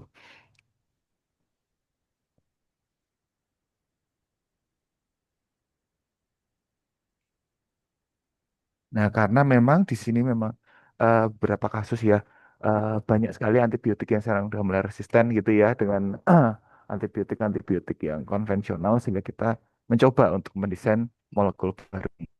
Nah, silakan bagi teman saya untuk mempresentasikan terkait dengan latar belakang dan lain-lain. Terima kasih. Baik, terima kasih Mas Riko atas pembukaannya. Selamat pagi dan Assalamualaikum warahmatullahi wabarakatuh kepada Ibu Okta, Pak Yudi, Pak Hari, dan Bu Sintia, serta teman-teman sekalian. Perkenalkan nama saya Corina Bilkisti. Jadi di sini saya akan menjelaskan latar belakangnya. Nah, DACA atau dealanin karboksipeptidase itu merupakan enzim serin yang berperan penting dalam remodeling dinding sel bakteri gram negatif seperti E. coli. Nah, DACA yang katalisis lepasan residu terminal DALA pada peptidoglikan, proses yang krusial untuk menjaga bentuk dan kekakuan dinding sel. DACA ini terlibat dalam regulasi morfologi sel dan polaritas dinding sel, resistensi terhadap tekanan osmotik dan antibiotik berbasis beta-laktam, pemeliharaan homeostasis dinding sel saat sel tumbuh atau mengalami stres lingkungan. Nah, inhibisi DACA dapat menyebabkan ketidakseimbangan struktural pada dinding sel, sehingga meningkatkan kerentanan terhadap antibiotik. Oleh karena itu, DACA menjadi target menarik untuk pengembangan antibiotik baru. Nah, salah satu obat yang bertargetkan DACA adalah meropenem. Jadi meropenem ini adalah antibiotik golongan karbapenem spektrum luas yang menargetkan protein pengikat penisilin di dinding sel bakteri. Jadi ia bekerja dengan cara menghambat sintesis peptidoglikan menyebabkan lisis sel bakteri sehingga umumnya efektif terhadap banyak bakteri gram negatif. Nah, namun efektivitasnya ini semakin berkurang karena berbagai mekanisme resistensi terutama diproduksinya enzim beta laktamase. Untuk itu ada ditemukan dibuat atau diproduksilah asam klavulanat. Jadi asam klavulanat itu adalah salah satu dari beberapa senyawa yang berfungsi sebagai penghambat enzim beta laktamase yang merupakan mekanisme resistensi utama bakteri terhadap antibiotik beta laktam seperti penisilin dan cephalosporin. Nah, enzim beta-laktamase ini menyerang cincin beta-laktam antibiotik dan menghidrolisisnya sehingga menonaktifkan efek antimikroba obat tersebut. Asam klavulanat bekerja dengan berikatan secara irreversibel dengan beta-laktamase sehingga menonaktifkan enzim tersebut dan memulihkan efektivitas antibiotik beta-laktam yang diberikan bersamaan. Nah, oleh karena itu asam klavulanat sering dikombinasikan dengan antibiotik beta-laktam, misalnya amoksisilin dalam terapi klinis. Nah, kan kalau kalau hanya dikombinasikan itu kan dia minumnya dua obat gitu. Kadang kan pasien juga kan kesulitan gitu ya atau malas gitu minum dua obat. Nah, untuk itu kami di sini berpikir untuk mengkombinasikannya secara langsung. Jadi kita desain digabungkan gitu antara si meropenem dengan asam clavulanat. Nah, jadilah ide kita ini namanya Meroclav. Nah, Meroclav ini dirancang sebagai kombinasi atau gabungan dari meropenem dan asam clavulanat untuk menargetkan DAKA secara langsung dan mengganggu homeostasis dinding sel, tapi dia juga dapat menghambat beta laktamase untuk mempertahankan efektivitas meropenem. Sehingga nantinya diharapkan dapat mengatasi infeksi E. coli resisten beta laktam secara sinergis.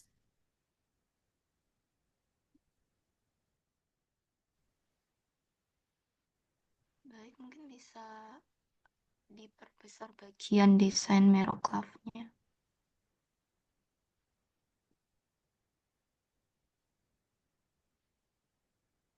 Jadi untuk desain senyawa kami di sini menggabungkan antara meropenem dan clavulanat yang dihubungkan dengan modifikasi beberapa linker. Di sini digunakan 4 linker. Untuk linker yang pertama itu berupa alkana. Untuk linker yang kedua itu dengan gugus NH yang merupakan gugus EDG. Kemudian untuk linker ketiga itu dengan karbonil gugus EWG. Dan untuk yang linker 4 kami modifikasi antara gugus EDG dan EWG. Untuk metode yang kami lakukan, yang pertama kami mendesain senyawa Meroclav tersebut, kemudian memilih struktur protein dari PDB, kemudian melakukan redocking, kemudian melakukan docking terhadap senyawa Meroclav 1 sampai 4 terhadap 2 protein. Di sini digunakan 3 MBZ dan 6 NTZ. Kemudian dilakukan analisis hasil docking.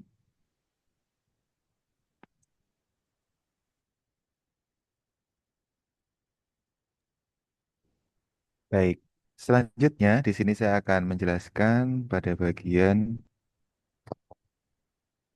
hasil docking dan prediksi adminnya seperti itu. Nah, pertama hasil dockingnya,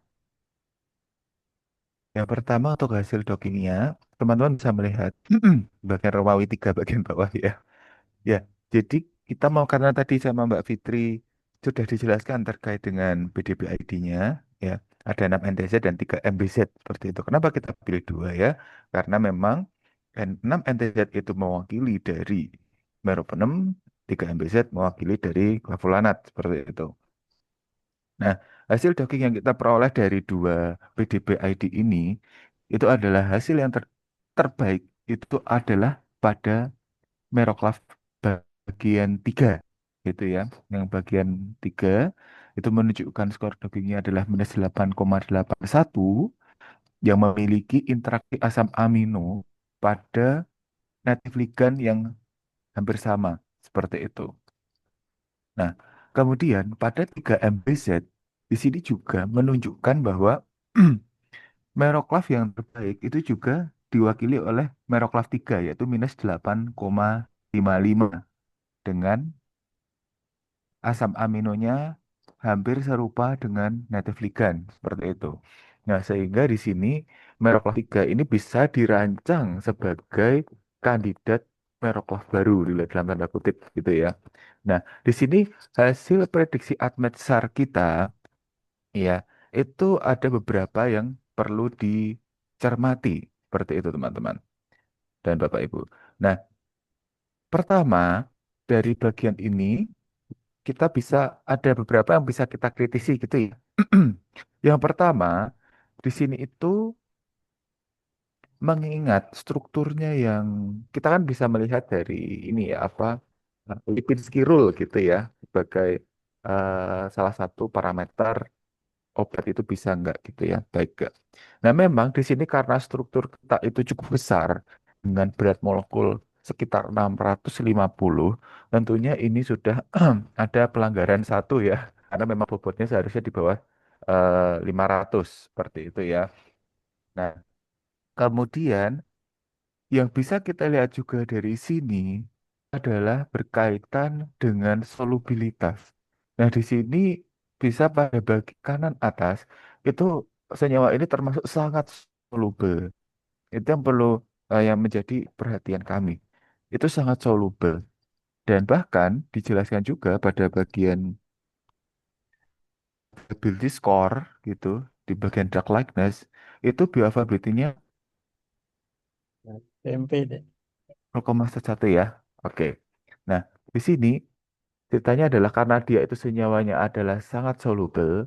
Nah, ini bisa memungkinkan pada aplikasi klinis dia bisa memiliki ketersediaan hayati yang cukup baik seperti itu. Karena memang dia eh, secara bisa menembus ke beberapa jaringan dengan baik begitu ya dan posisi dia di darah juga bisa lebih lama begitu. Nah, namun yang menjadi salah satu kelemahan juga adalah di sini itu GA absorptionnya adalah low, jelek gitu ya. Karena maksudnya besar sehingga pemberian obat ini juga disarankan dengan pemberian secara parenteral atau secara intravena gitu. Karena memang sekaligus sediaan meropenem pun saat ini juga sediaannya secara intravena. Nah, hal itu juga berkaitan dengan sifat fisikokimia sekaligus mampu mengurangi penyalahgunaan antibiotik seperti itu. Kemudian obat ini juga yang menjadi unggulannya adalah ini bukan sebagai inhibitor dari SIP SIP atau enzim pemetabolisme sehingga ini juga bisa tidak mempengaruhi obat ketika pasien mendapatkan terapi yang cukup banyak begitu. Ya, terapi yang cukup banyak misalnya seperti obat-obatan yang sebagai substrat dari CYP tersebut seperti itu ya.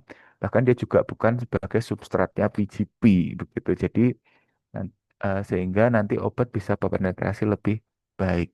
Namun BBB permeannya ini kurang baik ya karena mungkin terlalu besar seperti itu. Jadi mungkin untuk infeksi-infeksi yang nanti menyerang di otak mungkin masih belum bisa di cover dengan Meroclav ini, tapi untuk infeksi-infeksi yang selain di otak itu masih bisa tercover dengan obat ini seperti calon-calon obat ini gitu ya.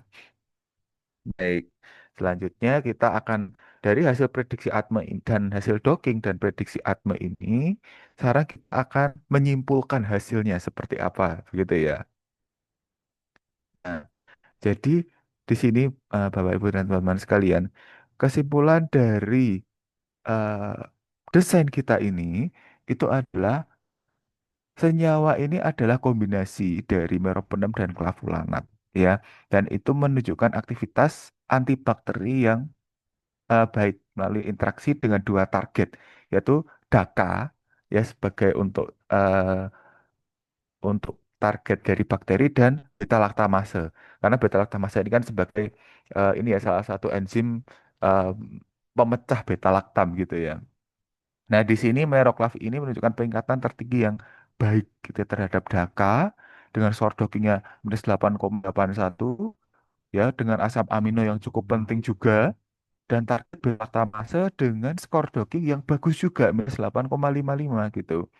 Nah, jadi secara keseluruhan Meroclav terutama yang ketiga, ini bisa menjadi kandidat antibiotik baru untuk yang mampu mengatasi resistensi beta laktam pada E. coli gitu ya secara sinergis melalui mekanisme ganda gitu ya.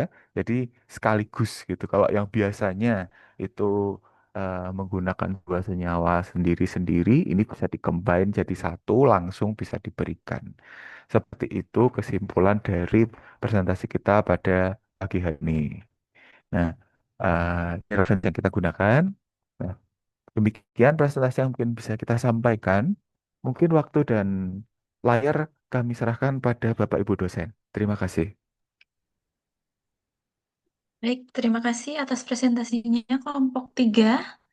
Ada yang mau ditanyakan dulu mungkin dari mahasiswa? Pak Ari mau tanya lagi. Iya, tentu. Menarik Kayaknya ini. belum ada yang nih, silahkan Pak Hari aja dulu. Ya, silakan Pak. Itunya menarik ini ya. Itunya menarik. Nah, eh, tadi tokengnya kecil banget ya. Jadi lika natifnya berapa? Bisa ngalahin ya? Untuk, ya Pak, bisa mengalahkan. Kode PDB-nya apa? PDB-nya, Pak. Nah, kodenya. Kodenya untuk bagian yang datanya itu kita pakai 6 NTZ. Mm. Kemudian kalau yang beta laktamase kita pakainya 3 MBZ. Oh, ya. Ada di situ ya. Soalnya kecil-kecil ya. Di Gimana, Pak? Maaf. ada di situ. Ada, Pak. Kecil-kecil soalnya. Ya, Nah, ini Permisi, adanya. ini Mungkin bisa. ini saya mungkin kelihatan kursor saya Pak di ini nah, 6 NTZ. kursornya. Oh ya ya ya. Oke. Jadi terus yang Enak, Pak. apa? Cokengnya apa? Liga natifnya dicatupin nggak di situ? Meropenem itu ya. Meropenem. Ya. Iya Pak, untuk 6 NTZ ini Liga Native-nya ini adalah meropenem Oke yang paling oke. atas ini. Dan untuk Ya. 3 MBZ ini asam klavulanat Pak, Liga Ya. Native-nya. Berarti yang bagus yang Mero kelas 3 ya. Sama itu juga Mero kelas 3 juga ya. Yang bagus. Oke. Nah, jadi logikanya udah jalan di sini. Terus itu berarti sintesisnya gimana? Coba strukturnya yang Mero kelas 3 misalnya. Bisa nggak agak digedein? Mero kelas 3.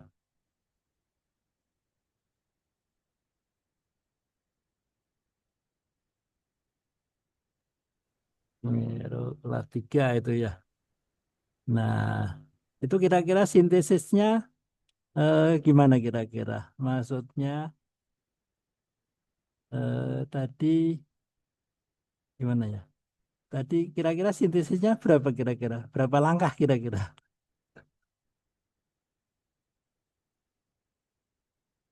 Kalau tadi kan mengawinkan apa tadi? Meropenem sama apa tadi kan?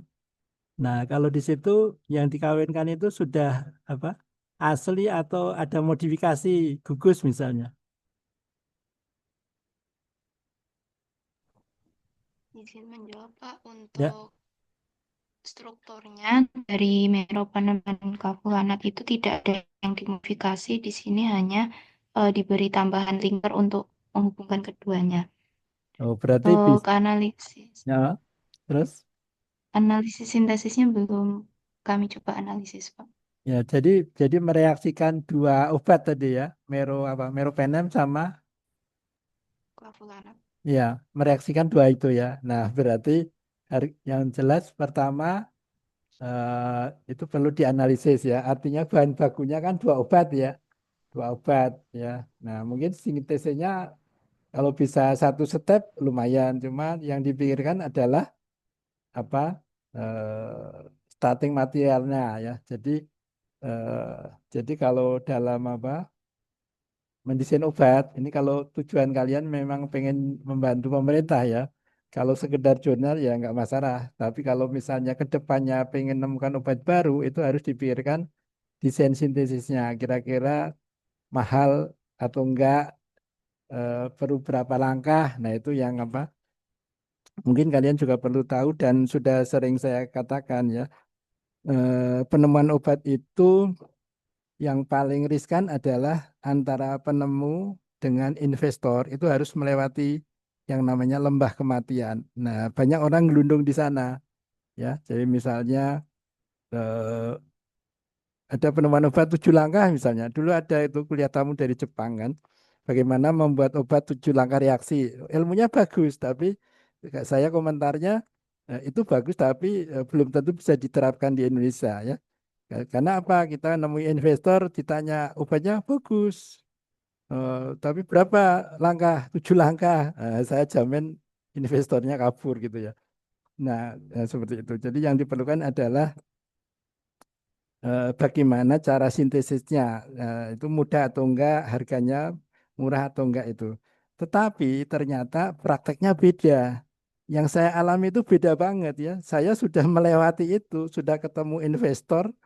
Investor itu bahkan enggak mikirin untung. Saya hanya pengen mengembangkan apa kemandirian BPO. Jadi saya juga kaget tuh. Semua webinar biasanya membahas ke lembah kematian. Saya sudah melewati situ. Sudah ketemu investor itu, investornya nggak bisa ngambil uangnya sendiri. Ya sudah. Ya, jadi sampai sekarang ini Sudah setahun lebih ini urusannya masih di situ. Bagaimana mungkin orang investor mau ngambil uangnya sendiri nggak bisa. Nah ini karena apa? Karena kita berada di negara yang sebenarnya tidak baik-baik saja ya. Nah, jadi makanya ada film Korea itu kalau nyimpen uang itu dia nggak di bank, tapi di bank itu nyewa bunker. Jadi nyewa bunker, jadi pokoknya nyewa bunker. Jadi uangnya kalau ngambil uang ya tinggal ngambil aja, nggak usah izin sama banknya, tinggal apa, pokoknya itu kan sudah disewa gitu ya. Atau bikin bunker sendiri di rumah untuk nyimpan uang. Nah ternyata itu. Dan saya sama sekali tidak tahu kalau seperti itu ternyata ya. Saya pikir kalau punya uang ya terserah kita mau ngambil. Kalau misalnya deposito apa sebulan ya sebulan harus bisa diambil toh. Nah ternyata nggak sesederhana itu ya. Jadi nah, itu komentar saya ya. Jadi kalau untuk menjadi apa pendesain obat harus dipikirkan obat itu kita bisa dibuat atau enggak ya. Dan apa kayak di PDB misalnya tidak semua Refligan yang bagus-bagus itu bisa jadi obat ya. Contohnya misalnya N3 dalam 6LU7 untuk anti COVID. Nah itu bagus banget, tapi kenapa kok yang diproduksi Lopinavir dan lain-lain? Itu karena apa? Karena dia kemungkinan sintesisnya susah sehingga biayanya mahal ya. Nah, jadi kalau liga natif itu bisa jadi obat kayak tadi eh, meropenem tadi ya, bisa jadi obat tapi bisa juga tidak. Nah, itu saya ibaratkan seperti anggota DPR ya. Anggota DPR itu dia tidak usah terlalu bagus kalau didukung partai bisa jadi presiden ya. Liga Natif juga gitu. Kalau dia didukung industri bisa jadi obat. Kalau nggak didukung walaupun bagus ya nggak jadi apa-apa, nggak jadi obat sebatas berhenti di kode PDB gitu. Itu aja dulu. Terima kasih. Saya kembalikan Mbak Cynthia. Baik, Pak Heri. Ada yang mau tanya lagi? Saya mau tanya sih sebenarnya. Berarti kan tadi activity itu apa terkait dengan linker yang dipakai ya? Bisa dilihat kan apakah dari linkernya tersebut memang itu yang berinteraksi gitu dengan apa gugus samping dari reseptornya.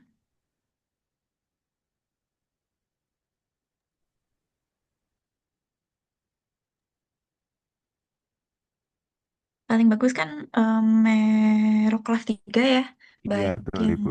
mm-mm, Ya, Bu. gimana? Untuk linker kita ini kalau saya cermati, ini sepertinya ini Bu, ada yang berinteraksi, tetapi dia bukan pada residu asam amino yang bertanggung jawab gitu. Tapi ini ada Bu di bagian Meroclav 3 pada gugus OH yang dia itu berikatan dengan sebentar Bu, dengan ala dua dua ratusan itu Bu. Ya itu, ya itu Mbak Corina bisa di Yung. Berarti memang yang kan sama tuh ya, baik dari meropenem maupun clavulanatnya. Yang Iya, bedanya kan di linker-linkernya. Berarti betul. perbedaan signifikannya apakah memang di linkernya tadi yang berinteraksi dengan eh, apa namanya reseptornya? Berarti jawabannya iya ya. Tadi ada di beberapa. Iya, betul Ibu. Karena memang Kak, di Meroclav ini juga ada tambahan itu. oke, kalau misalnya dibandingkan dengan kita pakai yang daganya aja deh. Kalau dengan yang latif ligannya sama nggak ininya apa interaksinya asam aminonya dengan yang di Meroclav 3? Baik, terima kasih Bu. Kalau pada dakanya, yang di dakanya itu untuk linker sepertinya dia tidak ada tanggung jawabnya Bu. Hmm. Tidak bertanggung jawab utama.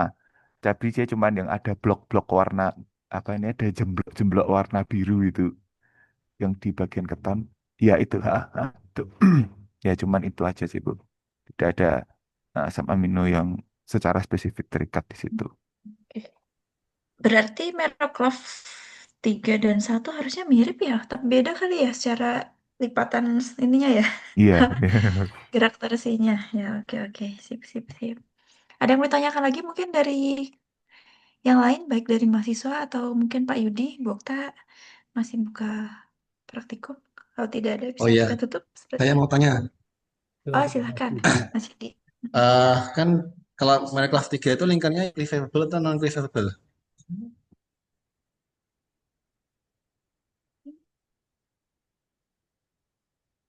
Kan concernnya kalau hybrid molekul ya, ini kan hybrid molekul itu ada dua senyawa yang target proteinnya berbeda.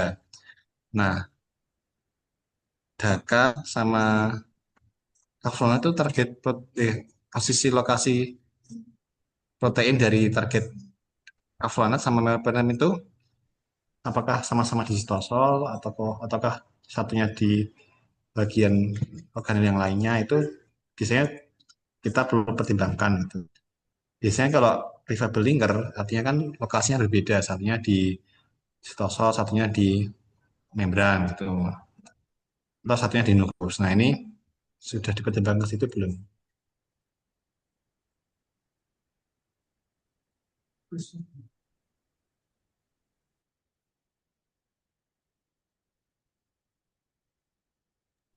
Ya, permisi Pak Yudi, saya izin mencoba untuk menjawab ya. Nanti kalau teman-teman ada yang mau melengkapi, bisa langsung aja on mic ya.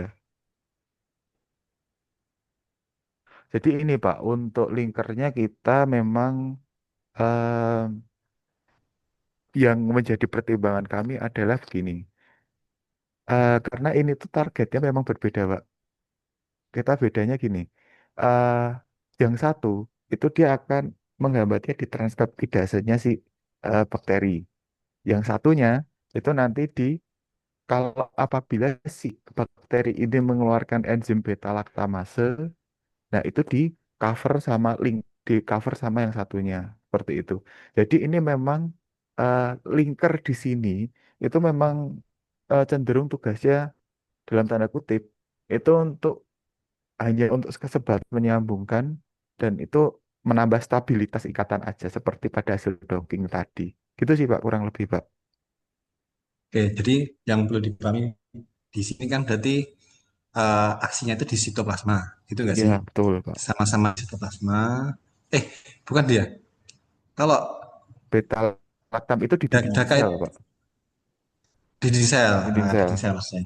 Ya, Pokoknya di aksi yang lokasinya sama, ya.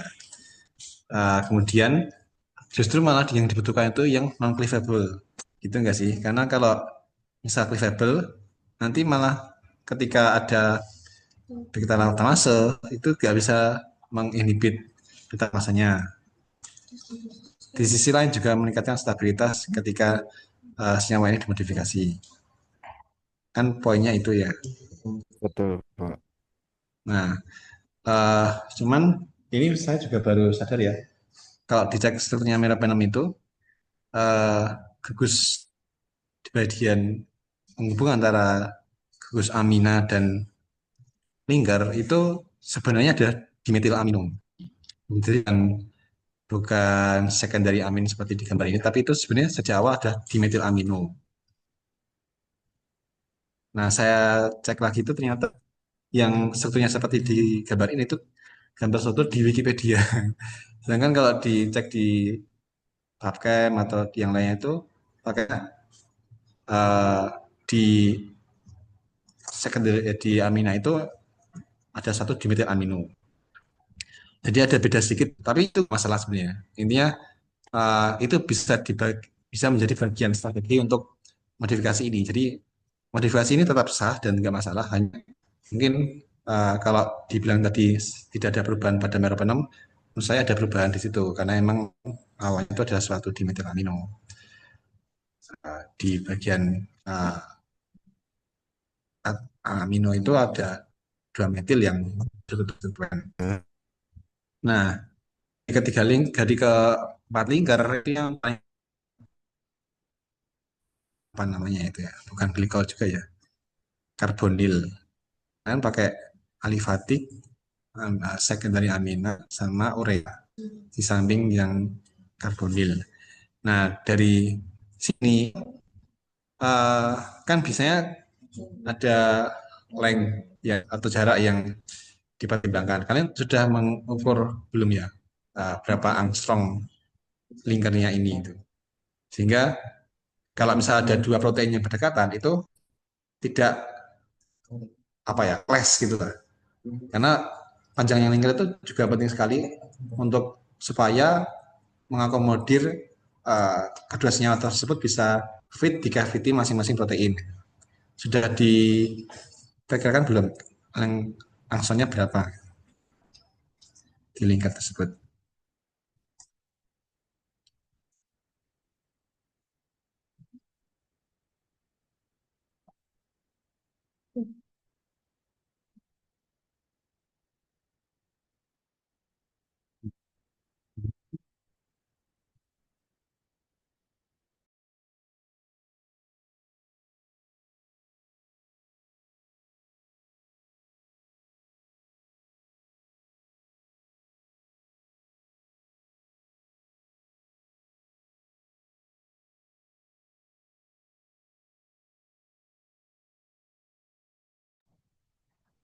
Kalau untuk mengukur jaraknya belum, Pak. Oh ya nggak apa-apa, itu memang kalau belum juga nggak apa. Biasanya perlu software khusus kalau mau pakai, biasanya bisa pakai MUI atau Discovery Studio yang ada visual super yang muncul, jadi itu bisa diukur jaraknya dari situ.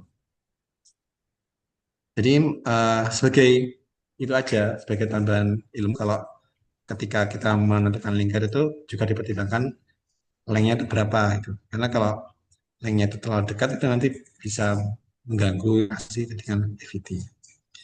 Itu.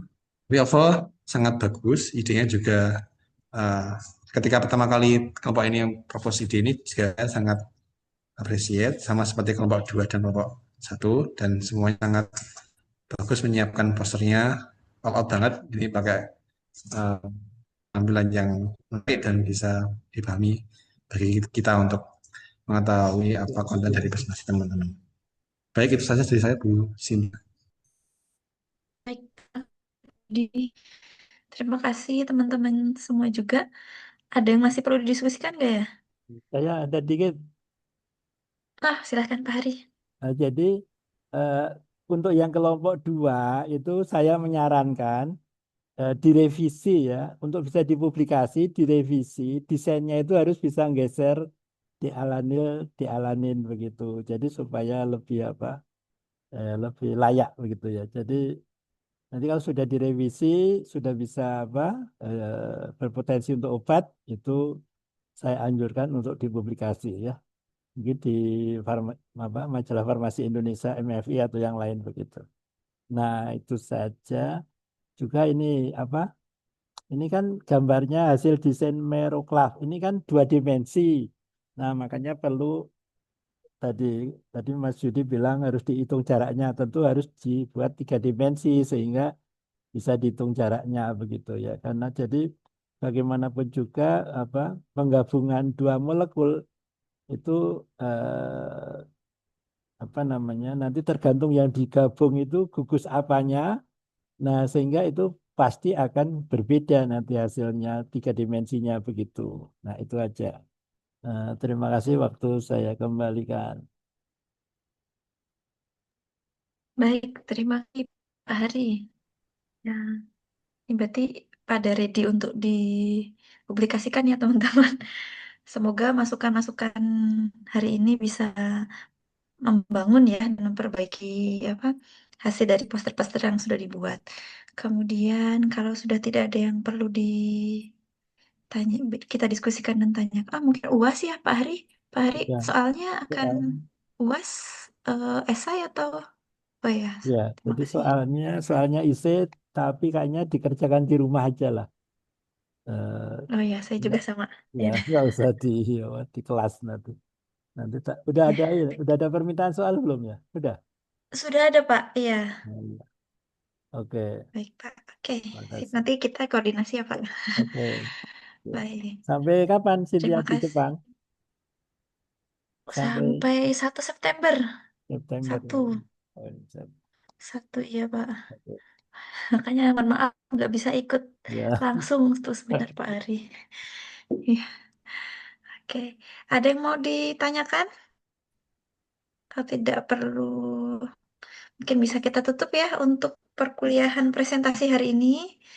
Nanti silahkan targetnya mungkin mau dipublikasikan di mana. Atau Pak Yudi ada yang mau disampaikan lagi? Silahkan.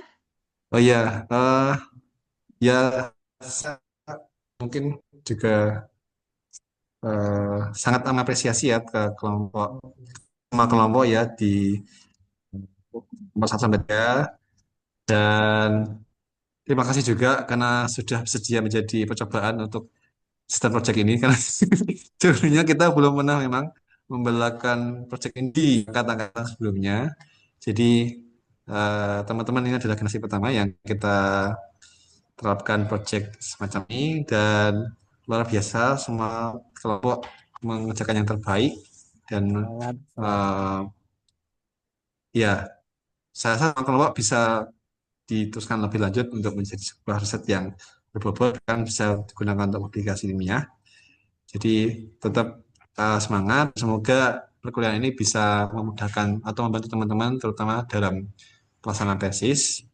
Mungkin di luar pertemuan ini juga kami terbuka kalau teman mau bertanya atau konsultasi terkait hal-hal yang mungkin relevan dan bisa kita bantu dalam pelaksanaan tesis. Baik, itu saja dari saya Bu Cynthia. Sekali lagi terima kasih dan semoga insya Allah nilainya akan baik ya.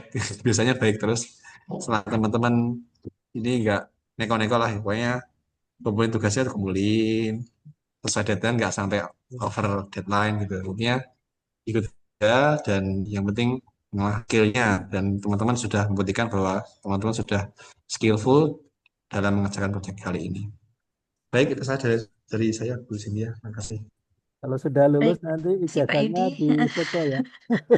Kalau sudah lulus Wah, ijazahnya difoto, disimpan, jangan hilang. Oke. Terima kasih banyak Pak Yudi, Pak Hari, dan Bu Okta tadi yang sudah sempat join ya. Terima kasih juga buat teman-teman atas kerja kerasnya dan kerja cerdasnya. Mungkin untuk pertemuan kali ini kita tutup ya. Terima kasih banyak atas partisipasinya. Assalamualaikum warahmatullahi wabarakatuh. Saya tutup ya, Pak Waalaikumsalam Yudi, Waalaikumsalam Pak warahmatullahi Hari. Terima wabarakatuh. kasih. Selamat Terima kasih, Bu. siang Terima kasih, semuanya. Ibu. Selamat semuanya. Waalaikumsalam warahmatullahi wabarakatuh. Ya, saya tutup ya, artinya.